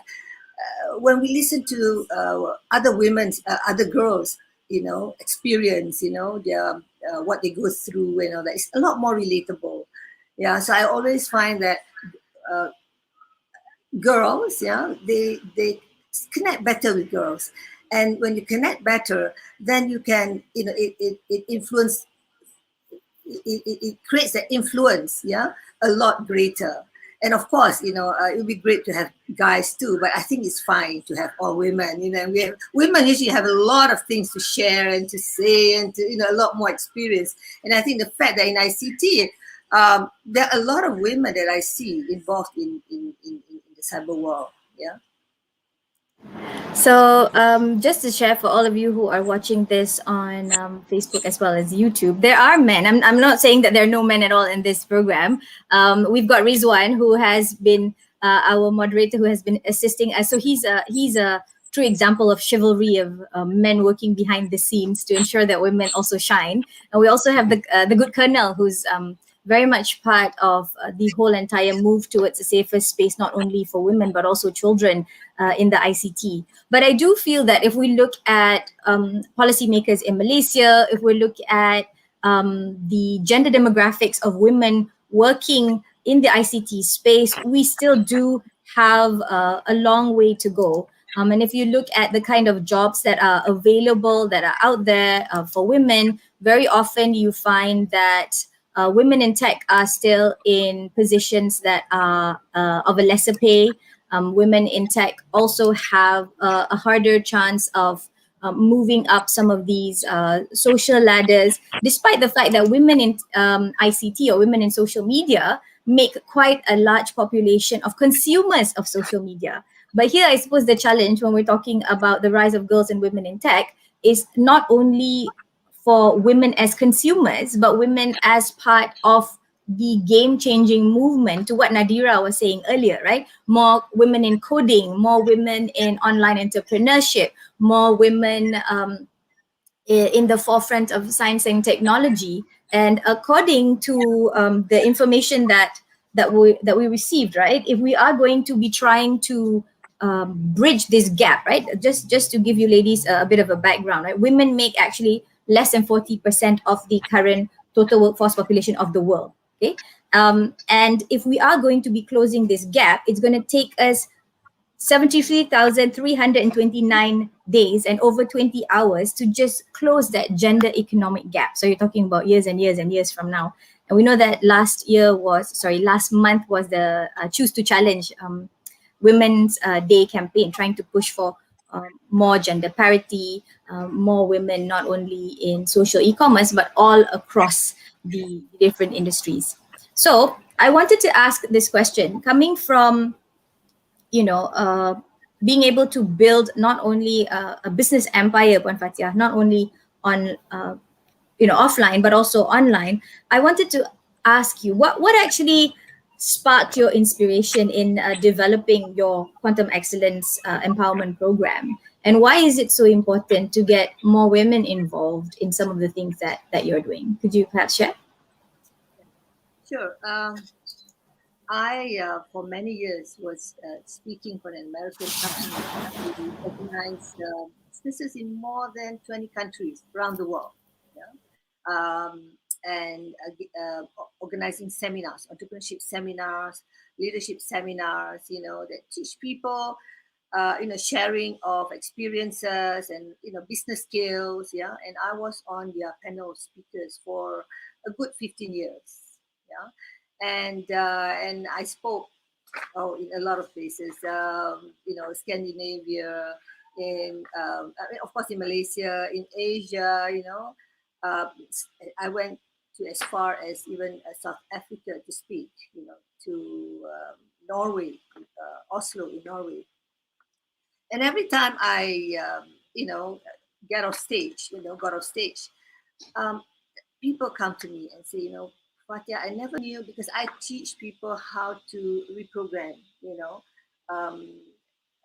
well, at that mindset, but it's more for the heart as well. How do you reprogram?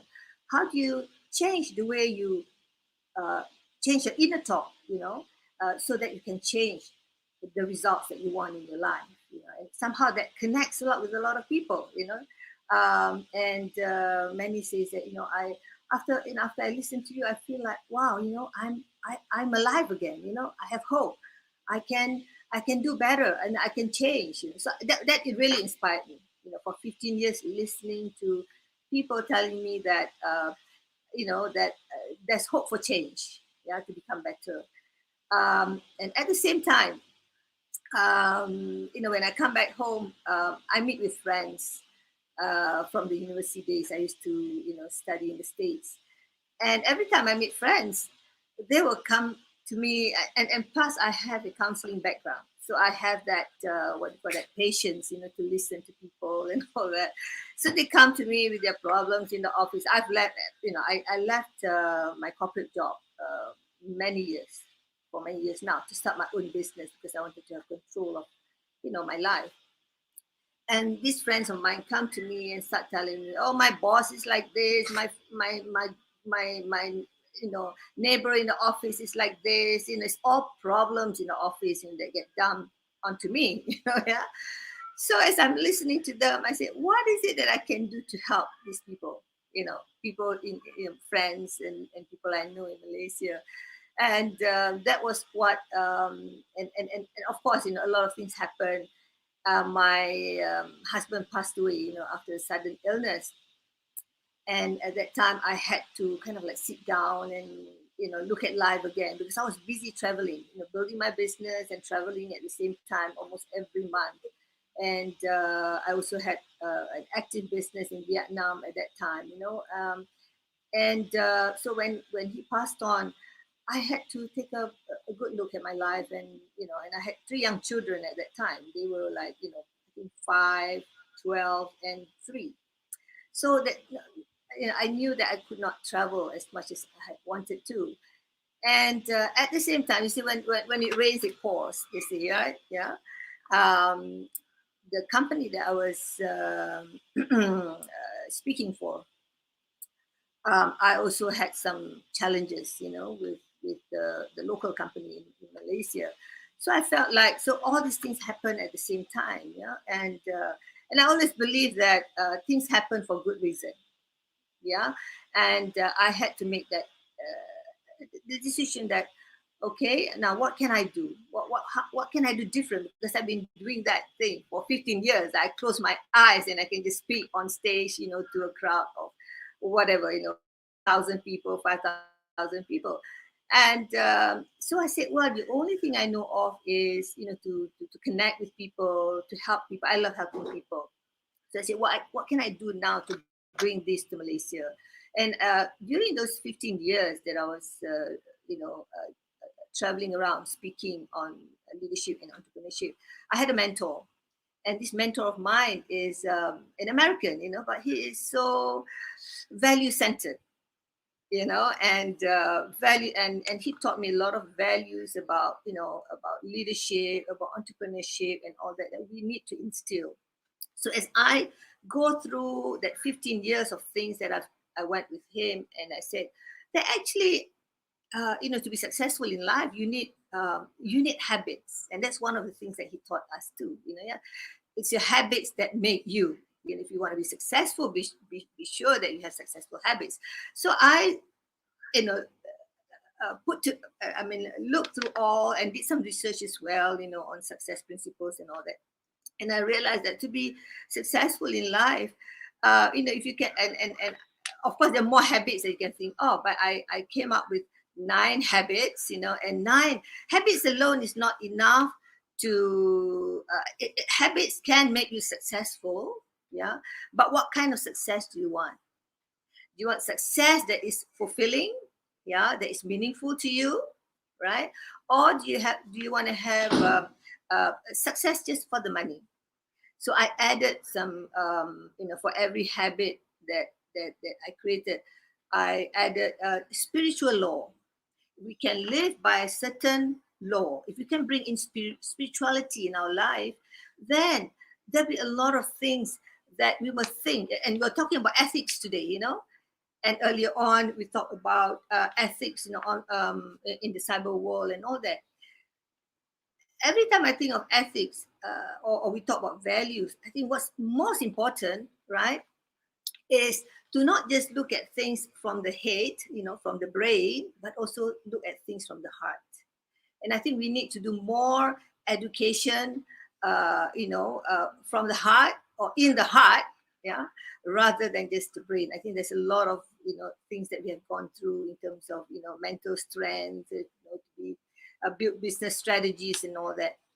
But so anyway, cut the story short, that's how I came about with this program called Quantum Excellence, to help people reprogram their mindset, from the mind to move down to the heart and become more heart-centered. And I think if you all can become more heart-centered, then we'll think twice about what we want to do to other people. For example, all these cyber bullies and stuff like that, yeah? So thank you, Nadia, for asking. I love that. And I think what you were basically saying connects not only to Rukun Negara, right, but to every single religion, ala-ala ni Ramadan, right? To every single religion that's out there, when you connect both the mind and the heart, and making sure that, to what Cipuan Sarima also mentioned earlier, before you decide to share, before you decide to do something, always think twice about not only the impact that it might have to you, but also that mindfulness of understanding the impact that it might have to other people. And I would love to participate in one of your reprogramming programs, programs, and we can all talk about that experience, having to go through that firsthand. Now I want to jump to Aisha very quickly. And I want to build on what Puan Fatia mentioned earlier. So we know that in the 80s, in the 70s, everyone was talking about IQ. We're talking about, intellectual intelligence and why that was a really important thing. And then cut through forward another 2 decades after, people were starting to talk about the fact that you had to have emotional intelligence, EQ. And now in 2020, 2021, there's so many different types of cues that you need to have, right? It's not only about IQ and EQ. We're talking about spiritual intelligence, we're talking about social intelligence, but more so in the digital space, it's not good enough to just be digital literate and aware. You now need to have digital or decision-making intelligence, especially more so in a world where so much information is pushed out to us on a daily basis. You're talking about hundreds and thousands of information pushed to us every second. And we have to skim through this to find out what exactly is fake news, what exactly are things that I can take in and agree with, what are some of these things that are just pushing continuous gender stereotypes. So Aisha, in your role, I wanted to talk to you about digital fluency, the aptitude to interpret information, to discover meaning, to design content, to construct knowledge. And this is not only for children, because I'm tying into the session that we had earlier. if you look at it, the youth, if you ask me, are way ahead of the adults. The children are born digital natives. I've seen babies who know how to scroll and unlock parents' telephone and everything, right? Because they're so wired to all these devices. But parents and the older, the more mature and the more wiser generation are having a really tough time trying to catch up with all of these, not only jargons, but the digital space. What are some of your thoughts, and why is it important to not just be digitally literate, but digitally fluent? The simple, fluent. Thank you. Do you hear an echo when I speak? Because just now there was an echo. Great. That's another knowledge to like my digital fluency, because I just learned you have to turn off YouTube to speak. So yeah, how apt. All right, to answer your question on digital fluency, I think in my personal opinion, I think the most important part of digital fluency is that you cannot be an internet leader. You cannot have digital leadership if you don't have digital fluency. So what is an internet leader? What is digital leadership? So if we use technology, I just wanted to remind all of you that if you use technology, you don't really have a choice, but you have to be an internet leader, especially in a world where everything is coming online. And digital leaders, they have this obligation, like Puan Patian just said just now, they have an obligation to keep up with the ongoing global revolutions of all of these internet trends. And this leadership, it must be driven by an attitude of openness, of hunger for knowledge. I know it's bulan puasa, you're hungry for a lot of things, but you have to also be very hungry for knowledge.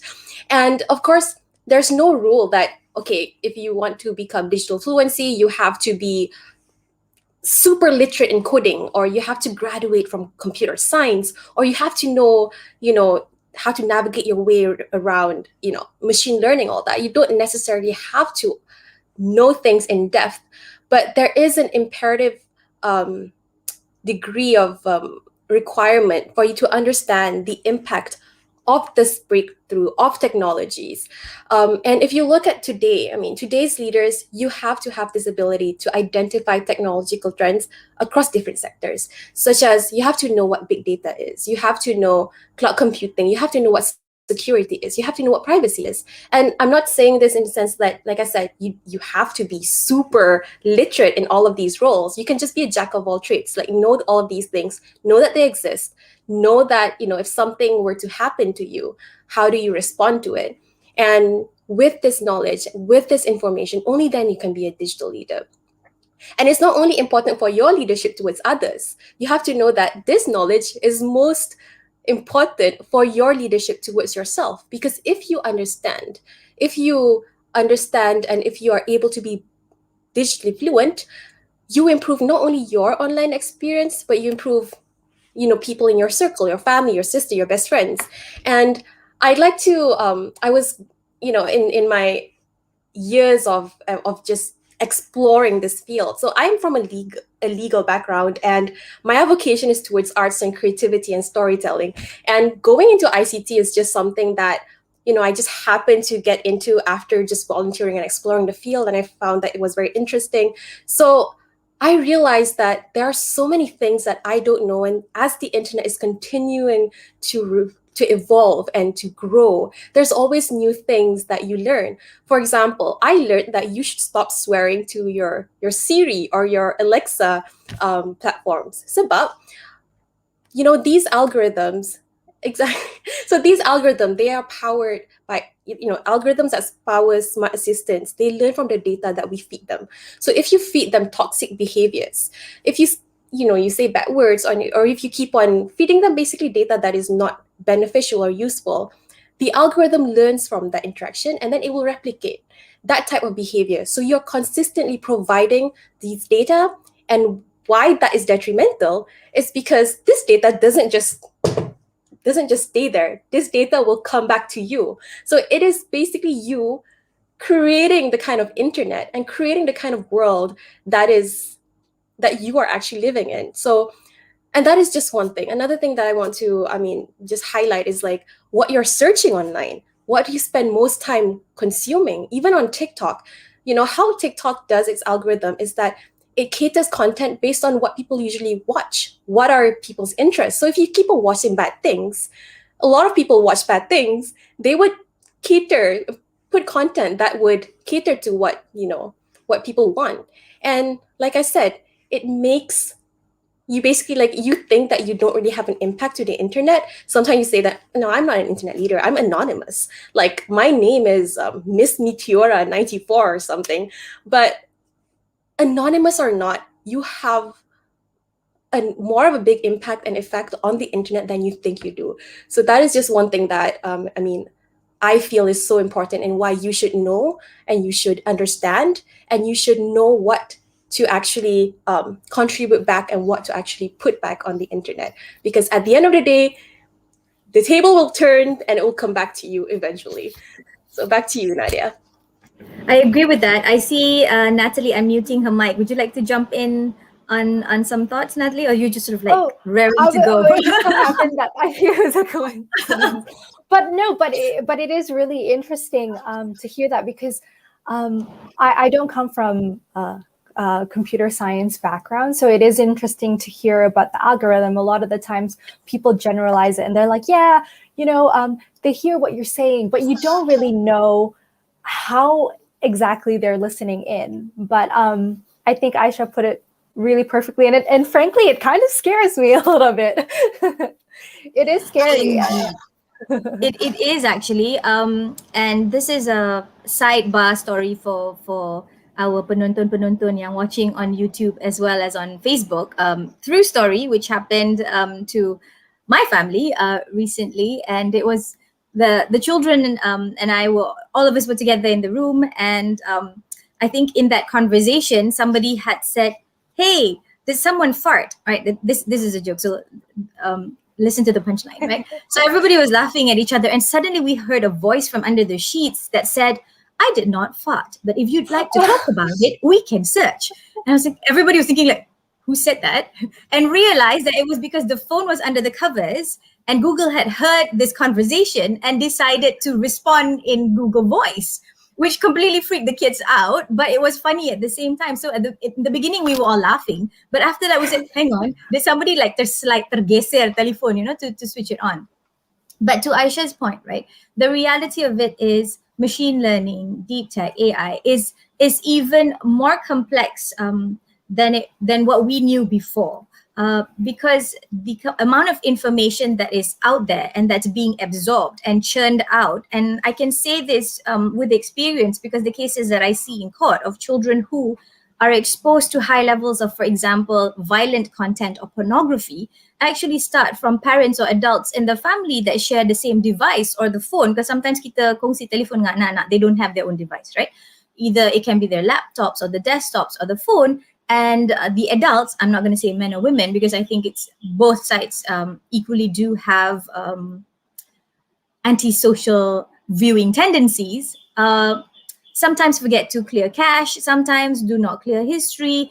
And really, if you're trying to purchase something online, back to what Puan Fatia was talking about, building this online business empire, search engine optimization means you want your stuff to continue coming out. And while there are people who are selling good things, there are tons of other people who are selling everything from sex toys to weapons to violent things, right? And so we have a lot more incidences of oopsies, right? Where children are being served these very terrible content, completely inappropriate, and not only inappropriate to children, but also inappropriate to women and girls and boys.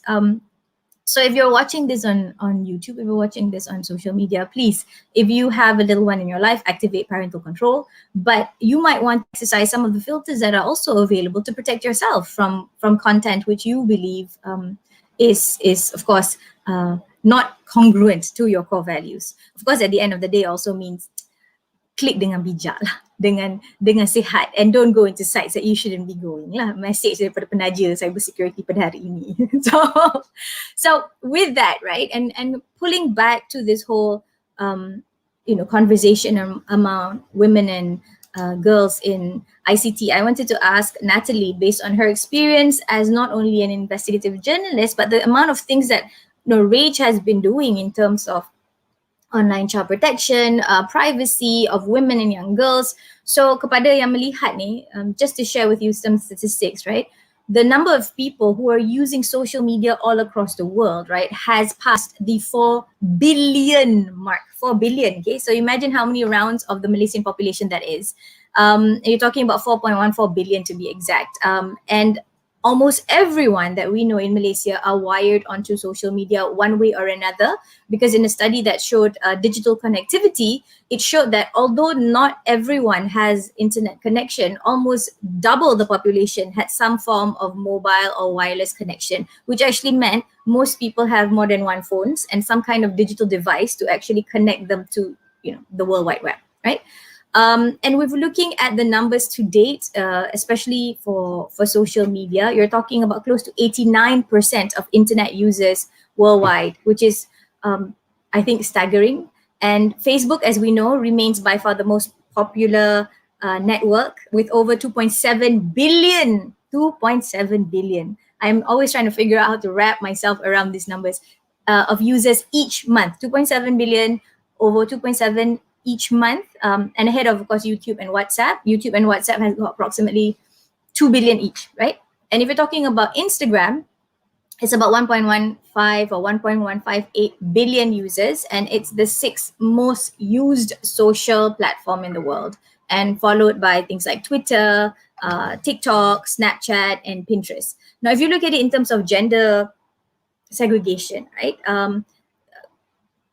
Platforms like LinkedIn, for example, are almost 50-50 in terms of the gender distribution. But other things, for example, Pinterest have got more women in it.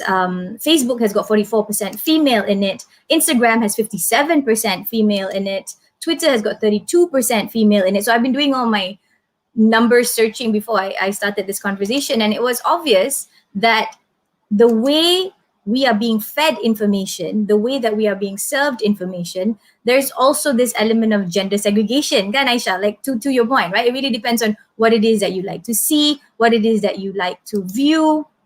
And so because of that, the internet just serves you more of what it is that it had based on whatever it is that you click. So the better we click, the better information that we get. The more variety of things that we click, the better the variety of information that we are served. So before I ask this question to Natalie, I want to ask a question to everyone that's watching on social media. Which one do you prefer? Do you prefer TikTok or do you prefer Instagram when you are talking about yourself, or when you're talking about the business? If you have a business and it's about a business that you're trying to push, if you don't have a business and it's about yourself, which one do you prefer? Using TikTok or using Instagram? Say Instagram or +1 if you're talking about Instagram, and +2 if you're talking about TikTok. So continue typing that at the bottom so we can actually share this information. So while that's being done, I wanted to ask you, Natalie, in your role, right, in terms of trying to push out information that is enriching, but also statistically and factually fair, what are your thoughts on gender mainstreaming, misogyny, a lot of social media hate that I see not only in social media, but it's also trickling in to, I won't say quality journalism, but the journalism space, when people start using gender stereotypes to push some of the things that we see in Malaysia. How harmful is this, and what are some of the things that we should be doing better? That's a really good question. I hear a bit of feedback. Oh, okay, never mind. That's a really good question. I think that what is being put out there in terms of media is sometimes a reflection of reality and the ongoing misogyny and sexism in real life. So I think that there has been a lot of examples of headlines and journalists angling stories in a very biased way. So for example, you see it in a lot of headlines when they're talking about, say for example, a rape case, trigger warning, a rape case or something to do with sexual violence. Sometimes without knowing, the journalist will end up saying something like, woman raped at night for walking alone, as opposed to, man rapes woman in the middle of the night. And I think that kind of messaging is very problematic because it really perpetuates gender-based violence. It really perpetuates victim blaming and shaming and just rape culture overall. So I think that as media members, though, people are getting smarter. The good thing about social media is that it's where a lot of underrepresented people gather, and these people will encourage for a more like level playing field, and it encourages media members to be responsible, to, hey, you need to look out for your messaging, the way in which you actually put out your articles, the way you angle your headlines, the way you are telling your stories. You cannot be perpetuating things like rape culture or that can cause hostility towards a group of people. So I don't know if that answered your question, Nadia. No, yes, of course. And this really is on the back of the most recent conundrum that we see in Malaysia on show me your undergarments to confirm that you are actually menstruating, right? We unfortunately saw this going on for the last 1 week, but the reality of it is I'm saddened to say that this has existed even in the 80s when I was in school. I remember this was something that, was still a problem, and it really needs to stop. I mean, I think it's like decades already, and these kind of methods are still being done. And worse still, I feel that when we do want to help and when we do want to report on something, I believe the reason why cybersecurity is also here is because there are multiple platforms to use. Viraling it on social media, in my opinion at least, is not always the best way to do this, because when we do this, kita mengaibkan victim tu, or we expose their identity without realizing sometimes. And this includes men and women. I'm not just talking about children, it's all across the board, right? And when I ask questions like this to media owners or people who are doing this reporting, very often they say, if you want to create that awareness, you have to create that clickbait, that sensasi, So I want to open this to all of you here. What are your thoughts? On the one hand, I believe clickbaitiness is important if you want that news to travel. But at the same time, there is ethics there. And it's not even a fine line. It's a very clear line to me in terms of kesopanan dan kesusilaan lah. Basically, our Rukun Negara 5 in how we do this. So could you perhaps weigh in on what are some of your thoughts? For example, Puan Fatia, when we're talking about women in online business, we see a lot of gender stereotypes. Kalau kita nak jual barang tu, kita kena make it like, completely, we have what we call the pink tax, right? So wanita yang mungkin lah, if we're going to do that. But is that really, the way to go if we're talking about the future? Yeah. Thank you, Nadia. I think in the in the social media world today, I recently actually joined a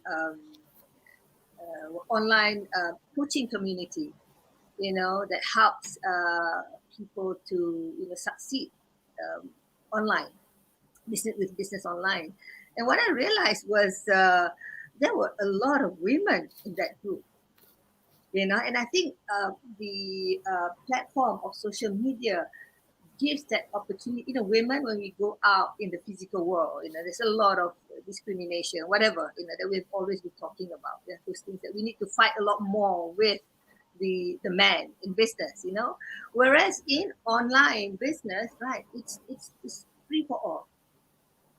Yeah, it's what you do with your content that you can connect with your clients and all that, and those are the people that will respond to you, So I think in that community there were at least 60 or 70% of women who are actually very successful in the business that they're in, and all of them, I would say 99.9% of them actually do online business, and some of them are very young, like in their early 20s already, and there's this one couple in their early 30s making what you call 100 million turnover for their company. So that's good news, isn't it?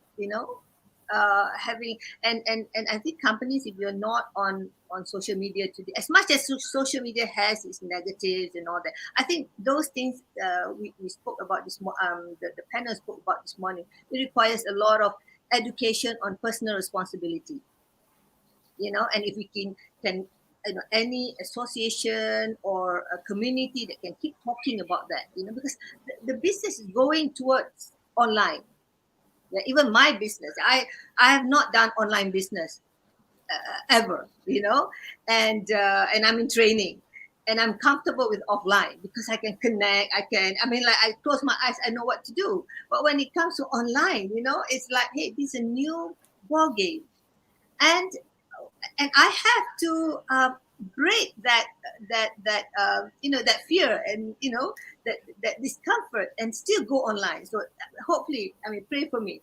After Hari Raya, I'm bringing my training program online to offer to public, because I'm so used to doing corporate training. Because that was what I wanted to do. I wanted people in the company, people in the office, to be able to.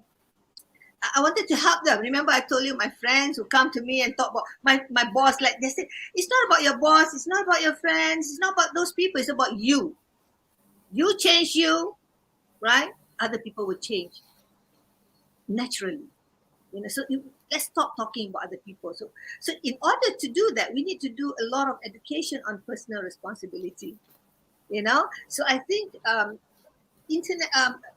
We have to look at the future direction. That's where we're going to go. We have to move with the flow, right? But important for us to,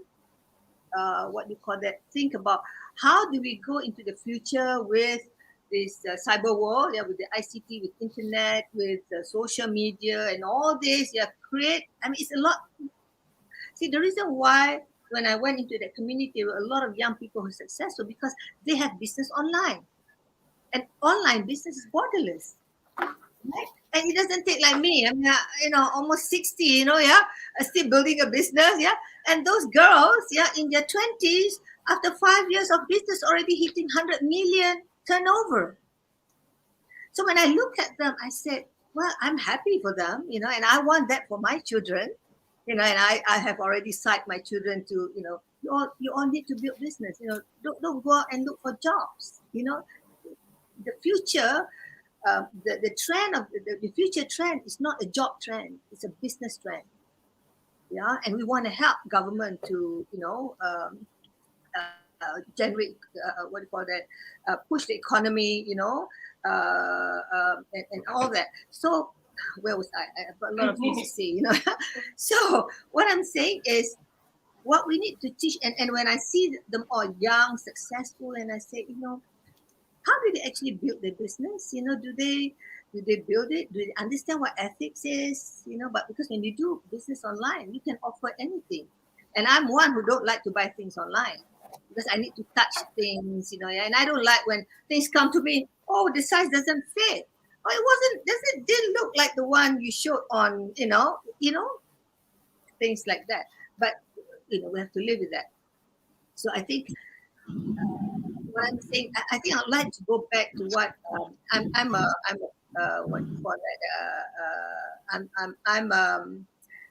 I follow leadership teaching of John Maxwell.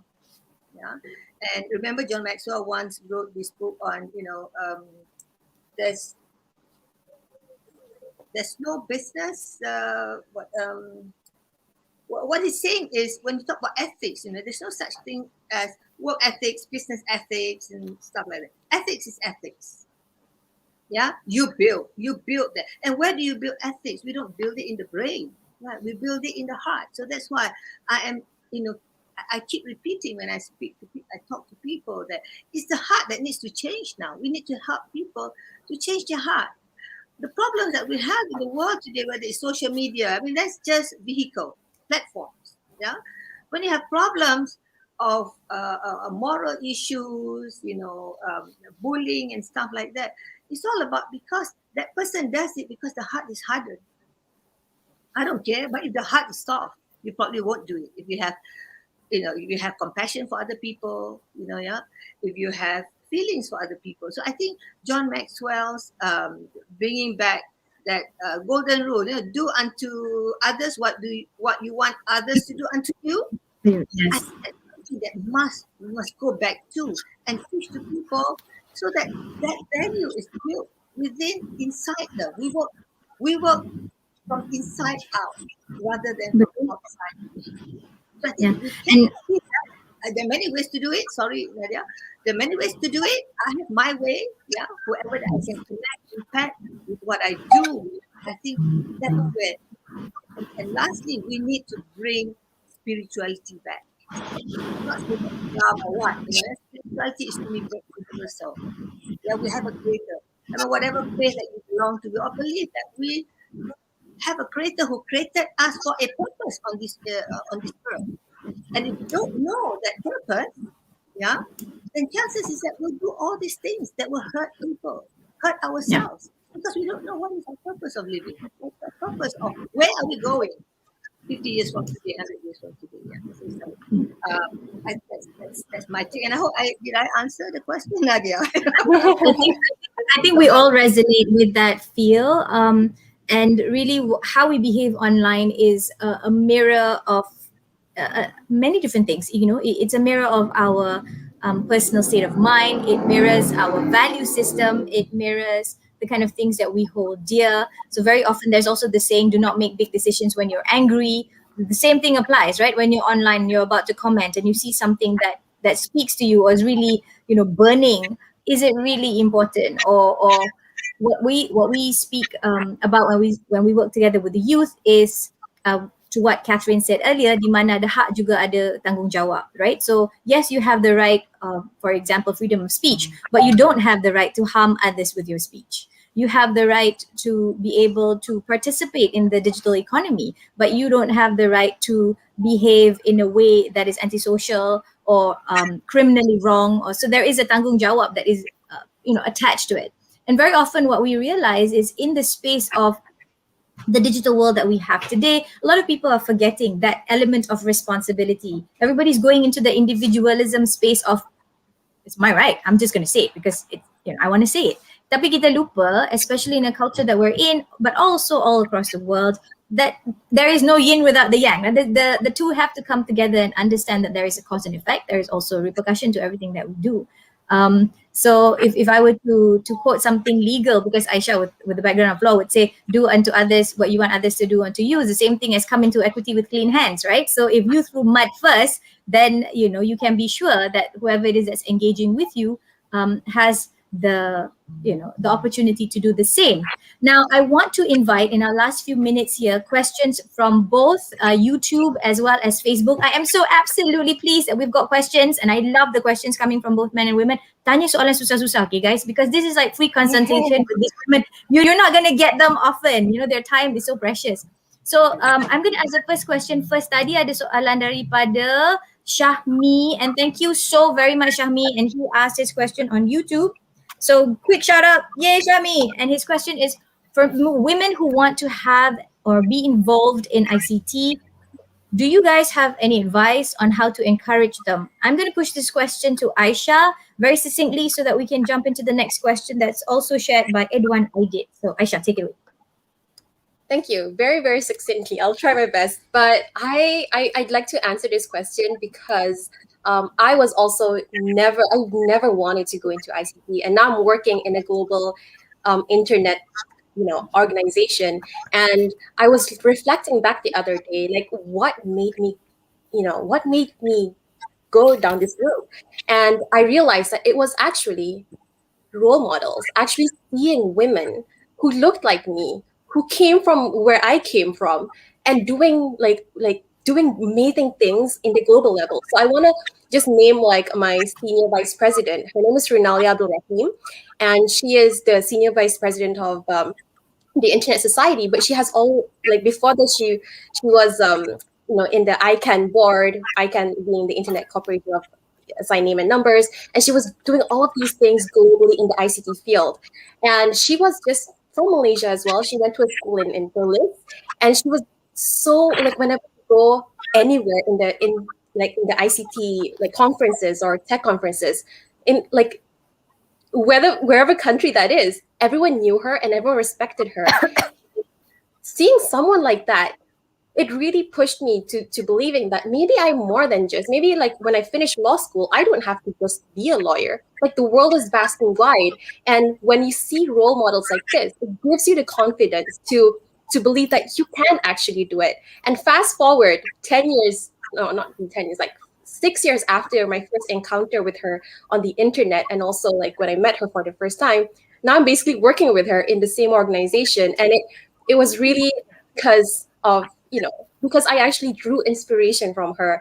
And I just wanted to quote basically Wright Edelman, who's an American activist for human rights. He says that you can't be what you can't see. And we undermine this importance of role models, because while we certainly we want to change the current state of affairs for women in ICT, a large part of our job is forward-facing in creating a positive environment for future women and girls. And how do we do this? It's by highlighting good role models in this field. And because it's not just the lower number of women in ICT that is the problem, it's also a matter of how girls and women perceive the ICT industry.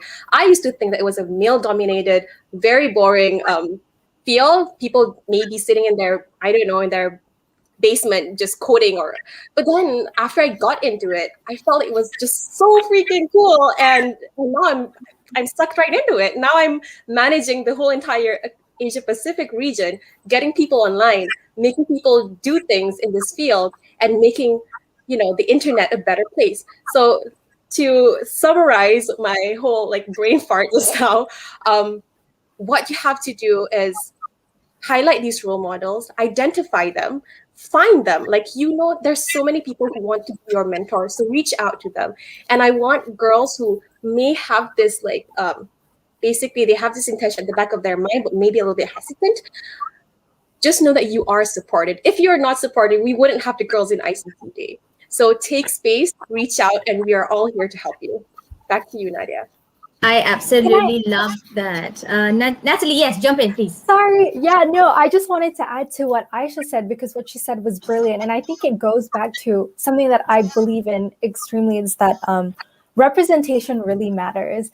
And And when you see yourself being represented in all levels of society, whether it's media or tech, you as a young girl feel like you can do this. So just now, so in terms of media, just a quick one. I know that we're running out of time. No, go ahead. Yeah. Growing up, I didn't see a lot of dark-skinned girls on Malaysian TV, and it's still very rare nowadays. And so you are brought up thinking like, oh, I can never do that.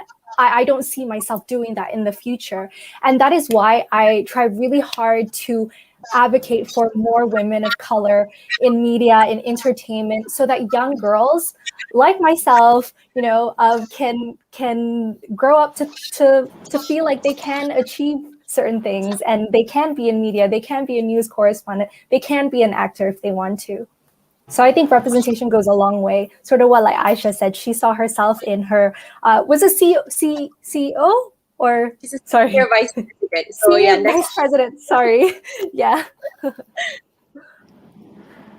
I cannot agree more. I think in a lot of ways we need to find ways to not only represent but also support each other to rise. And we're talking about a lot of the dominant leaders of the industry, right? In the past, being women who have dominated the financial services area, the arena. You're talking about now, some of them are moving into fintech and Bitcoin. We had people who used to be in mechanical and chemical engineering, and now they're in computer programming. So it's, to me, mind-boggling and brilliant to see women steadily breaking all of those barriers. But I have to put it out there that very often, and to Puan Fatia's point right in the beginning of the session, right? Sometimes our greatest barrier, our greatest naysayer is ourselves, right? What she was saying, you do you, right? At the end of the day, as much as we want to have all the support that is available, or I suppose ideal in a situation that we're living in, what we need to build is also jati diri, right? That belief in the self, and that leaning in to support each other.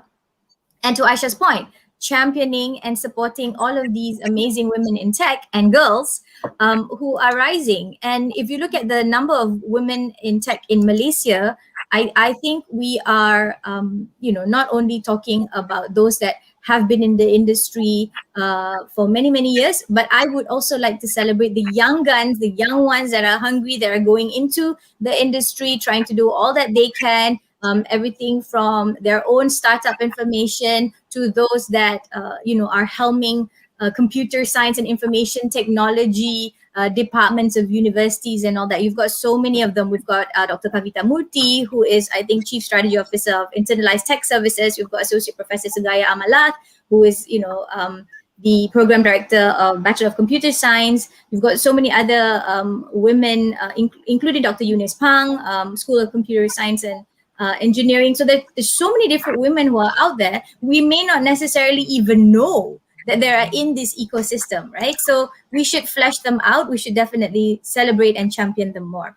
Okay, we're 1 minute past 12:30, but there is a question from Edwan Aidit, and I would really love to take his questions before we wrap up. So soalan dia, the more fame equals more money. Do you agree, ladies? And is this concern? What are some of your concerns? Maybe kita tanya Puan Fatia dulu. What do you think, Puan? Laki famous? Lagi banyak duit. Well, yeah, I think we shouldn't be afraid of making money, being wealthy, being rich, we should, with the money, we can do a lot of things to help the world. Yeah, we shouldn't be just looking at ourselves. But like I said, again, it's about educating people, educating people to do business from the heart, not from the head. So if we can do that, we will nip the problem that we see today with unethical practices and all that. Yeah, we will nip it in the bud, because we can build business from the heart. Then I think we will think many times before we want to hurt people. Yeah. And I think Nadia, if I can say last, or are you going to give us time to wrap things up, because I can leave it to that later? Okay, then I'll leave it to that later. What about you, ladies? Aisha, Natalie, jump in. I'm just going to jump in really quickly. I agree with that, because all of my YouTubers friends are like non-friends that I wish were my friends. They pay for their house. They can buy a Tesla using their money that they gain from like social media, YouTube, and all the things that they put out there. So yes, I couldn't disagree that fame equals to more money, but more money can never replace integrity. So some people have a lot of money, they have a lot of fame, they have a lot of money, but they have their integrity. Some people would do anything to get fame, use clickbait and all that. Because at the end of the day, clickbait, going back to your question just now, clickbait is a business. It excites or it triggers that dopamine pathway to get people to follow you and everything. But then again, in the process of you doing that, you compromise your integrity, your honesty, your truthfulness, and all of these important values. So yes, it does. But yeah, it's not wrong. I don't want to be seen that you cannot be famous, because it is a source of income for many people. But and just if you're successful, you become a better taxpayer. So yes, it's all around. And if you're in Malaysia, for example, you get paid in US dollars. So back to you, Nadia. All right, Natalie, what about you? This is a tough one, and I feel like the odd one out, because I don't really agree with it. Go for it. I like the fact that we're not agreeing. Go. Yes. Yeah, no, so I think that it's a big generalization. And I do think that fame can bring you money later on, but I don't think that it's a total indicator of one's wealth. For example, there are a lot of people who get famous online for something not very good, for trolling or for being a bully. And I don't think it really brings them more money. It just brings them more infamy. But at the same time, and I understand why a lot of young kids want to be famous nowadays, because being famous is really glamorized and it's associated with wealth and money and all that. But like the two ladies said, like making money, if you're using it correctly and you're using your platform correctly, it's not necessarily a bad thing. As long as you have integrity and you have you're ethical and you're transparent, then I think it's great. But yeah, I don't think that more fame brings more money, especially during in the time of social media where everybody can be famous at any time, but it doesn't guarantee you money. You can have 100,000 followers online and be posting regularly, but maybe you won't be making bank, especially if you're, yeah. I guess I have the unpopular opinion. That's completely valid. I just wanted to, oh my God. Oh yeah, I just wanted to say that as much as like people can gain a lot of followers, but just know that there will always be people coming online. And one thing, the bitter truth is that you can be easily replaceable if you don't really have something substantial that you're offering. Yeah. You don't offer a story, you don't offer something that people would want to, hang on to. If you're always just continuing, using clickbait and all that, people will kind of just like, and the bigger you are, the bigger target you become for everything from trolls and all that, which I would love to pull back to what Puan Fatia was talking about, which is the resilience of the self, right? Because a lot of people, my concern of working with not only women and girls in this space, but also children who are very young, is that we are perpetuating this idea that you have to be famous online, and that's like that measure of success. In a country like ours, where we are so wired, I think what needs to happen is Aisha, what you mentioned, that digital intelligence, that digital maturity, right? There's nothing wrong with being famous if you're being famous for all the right reasons. And if that all the right reasons provides you an income that then provides and channels the GDP of the country, because I'm looking at it from a big picture perspective, then that's all well and good. But if you're known to become, say, for example, the best troll that Malaysia can produce, then that's not necessarily the kind of infamy, to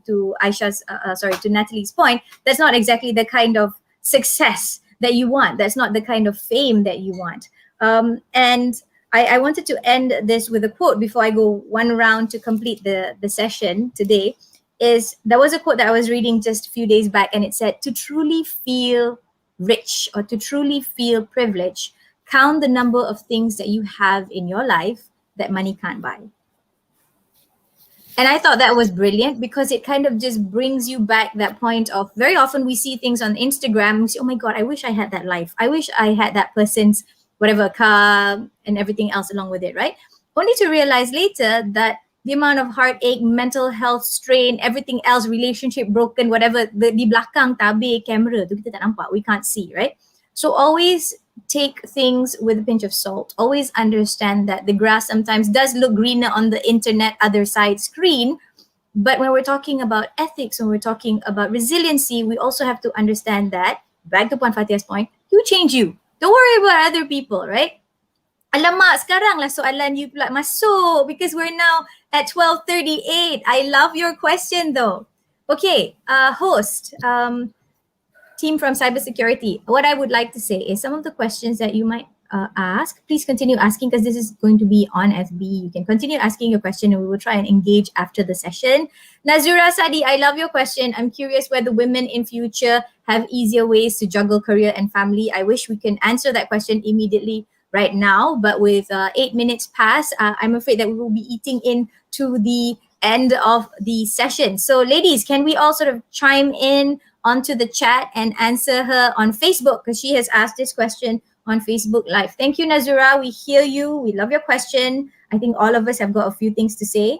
But very quickly, in conjunction with International Girls in ICT Day, can you give me your one pearl of wisdom, and what do you think we should be focusing on towards a better space to help women and girls rise, not only in 2021, but also beyond in tech? Shall we start with Puan Fatia first? I think ICT, social media and all this, whatever is in the cyber world, it's good news for women, because it provides an opportunity for women to work from home. And I think the reason why the statistic of jobs in ICT among women is very low is because most women choose to work from home. And the fact that what do you call that? The social media is available for them to do business, from home. I think it is not easy to see that numbers going up, because people now are choosing to work from home to be able to spend more time with their children, and especially like what we have discussed earlier on since morning. We need women at home, we need mothers at home to oversee, to watch over their children. To see what they're doing on the with their laptop, on the computer and all that. So I think I am, like I said, I welcome this change, and I love what's coming on for the future. But at the same time, we have to also think of maybe this is where cybersecurity will come in to do more of that education of personal responsibility on the internet. This is me making a really shameless plug for Puan Fatia. So if cybersecurity is interested, she wants to pivot online. You can have her own digital talk show with Puan Fatia talking about all the quotients coming together, all the intelligence, the quantum intelligence empowerment session. We're going to see her very soon with her own sort of either podcast or web series. So kita doakan for Puan Fatia. Woo-hoo! Aisha and I can be your first guest. And exactly. All three of us. All right. Natalie, would you like to jump in? I'll just keep it short. But basically, it's a one pearl of wisdom. Wait, sorry, I'm just reading the question. One pearl of wisdom and what we can do to champion. Okay, if I could, I'll try to keep it short. But social media and the internet is very loud. It's a noisy world. There are a lot of voices, and sometimes it's tough to be heard because it's so loud, and there's so much noise from every direction, and there's so many people with varying opinions. But I think that always, ladies, girls, stay loud, stand your ground. Don't be afraid to speak your mind, given that you're not hurting anybody and that what you're saying is constructive. Never be silenced by anyone, especially online trolls, especially people who are targeting women, because there are a lot of those people who want to keep the status quo. So don't let people you don't know put you down. Online gender-based violence is real. Don't ever stray away from talking about what is right and speaking your mind. Yeah. So stay loud, ladies. Wonderful. Aisha? I'm just gonna add on to like what Natalie just said about being loud, but I'm just gonna add like basically a branch to that, which is be loud, but be loud with empathy, because we talk a lot about fluency, we talk a lot about leadership and all that, but none of this matters if you don't have empathy. And this also ties back in with what Natalie just said about using the heart. And what is empathy? It's one level above sympathy. It's understanding another person's thoughts and feeling in a situation from their point of view. And Dr. Bream Brown says that empathy ni ada 3 types, cognitive, emotional, and compassionate. Cognitively, when you can actually, you just like, okay, you just have like a perspective taking. You simply know how that person feels. Emotional is when you physically, along with that person, through their emotions, you feel what they're feeling. Compassionate is basically combining these two and like spontaneously being moved to help. And that is when Natalie, like when you said about being loud, this is where it comes in. Like you can be loud, but how you respond to it, it's not the what, it's the how. And to sum this all up, like empathy, like the more empathy that you have, the more that will lead into like your image online, your maturity, and your composure. And it's not something that you just like, okay, today I'm going to be empathetic. No, it's a conscious choice that you have to make. And the more you practice it, the more intuitive it becomes. So it's a muscle, right? Yeah. It's a muscle. And if you don't feel like you're mentally in the right headspace, step away from social media, go touch grass, go make dalgona, go do something. And yeah, because especially for women, I feel like if men don't want to do this, let us start by doing it first. Let's practice empathy. And 2 call of action is to be a woman in ICT, if you're hesitant, find a mentor. All of us are here to help you. Find someone in cybersecurity. Find someone. All of us here on the call. Reach out to us. Tell us that I really am inspired by what you said today, and I really want to go into this business. Guide me. We're happy to help. And my last, basically, call of action is if you need more support, me at the Internet Society, become a member. It's free. We have our women special interest groups, and we're always happy to help you.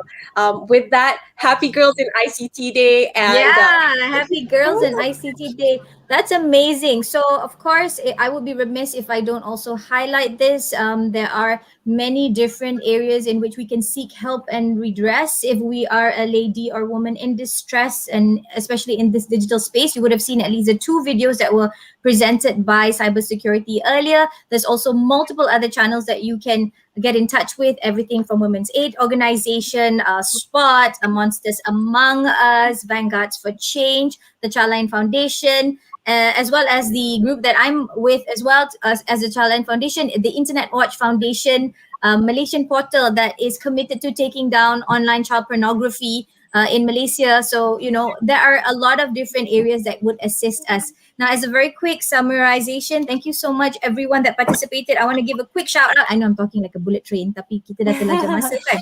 But I wanted to say thank you Farah Ramli, hi Narisha, hi Zafrida, hi Nadia Shahabuddin, Catherine, Anila, Shamil, Yusuf, Cikgu Jamil, Fatin, Natasha, Net Halim, Marziana, Yaakob. I can rap now. Risha, Nur Aisha, Net Halim, Shami, Ramona, Edwin, as well as everybody that has participated and given your comments.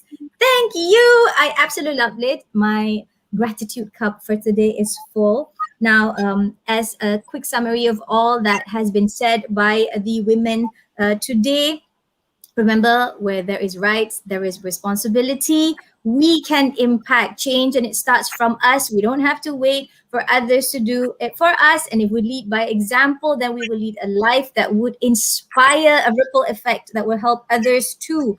As what Puan Fatia said, you change you, baby steps, and you will be able to get there. And what Aisha said, money should not replace integrity. There's nothing wrong in being famous, but if you're going to be loud, to what Natalie said, let's also be loud with compassion, with kindness, with courage, and let's stand for each other and stand for a space that is stronger, more humane, and one that is able to thrive. So with that, thank you so much, everyone. Goosebumps. So continue to follow Cybersecurity Malaysia. Of course, the hashtag is MyGICT21 and Girls in ICT. So on behalf of myself, Nadia Blatif, Puan Fatia, Natalie, Aisha, and everyone here at Cybersecurity, thank you for spending time with us this Saturday morning, and have a wonderful rest of the day. Bye. Thank you. Bye, everyone. Thanks so much, Nadia. You did amazing. Thanks. Did you know, even though female students make up a high percentage of students in computer science and IT courses in university, there is still a huge representation gap of females in the ICT field.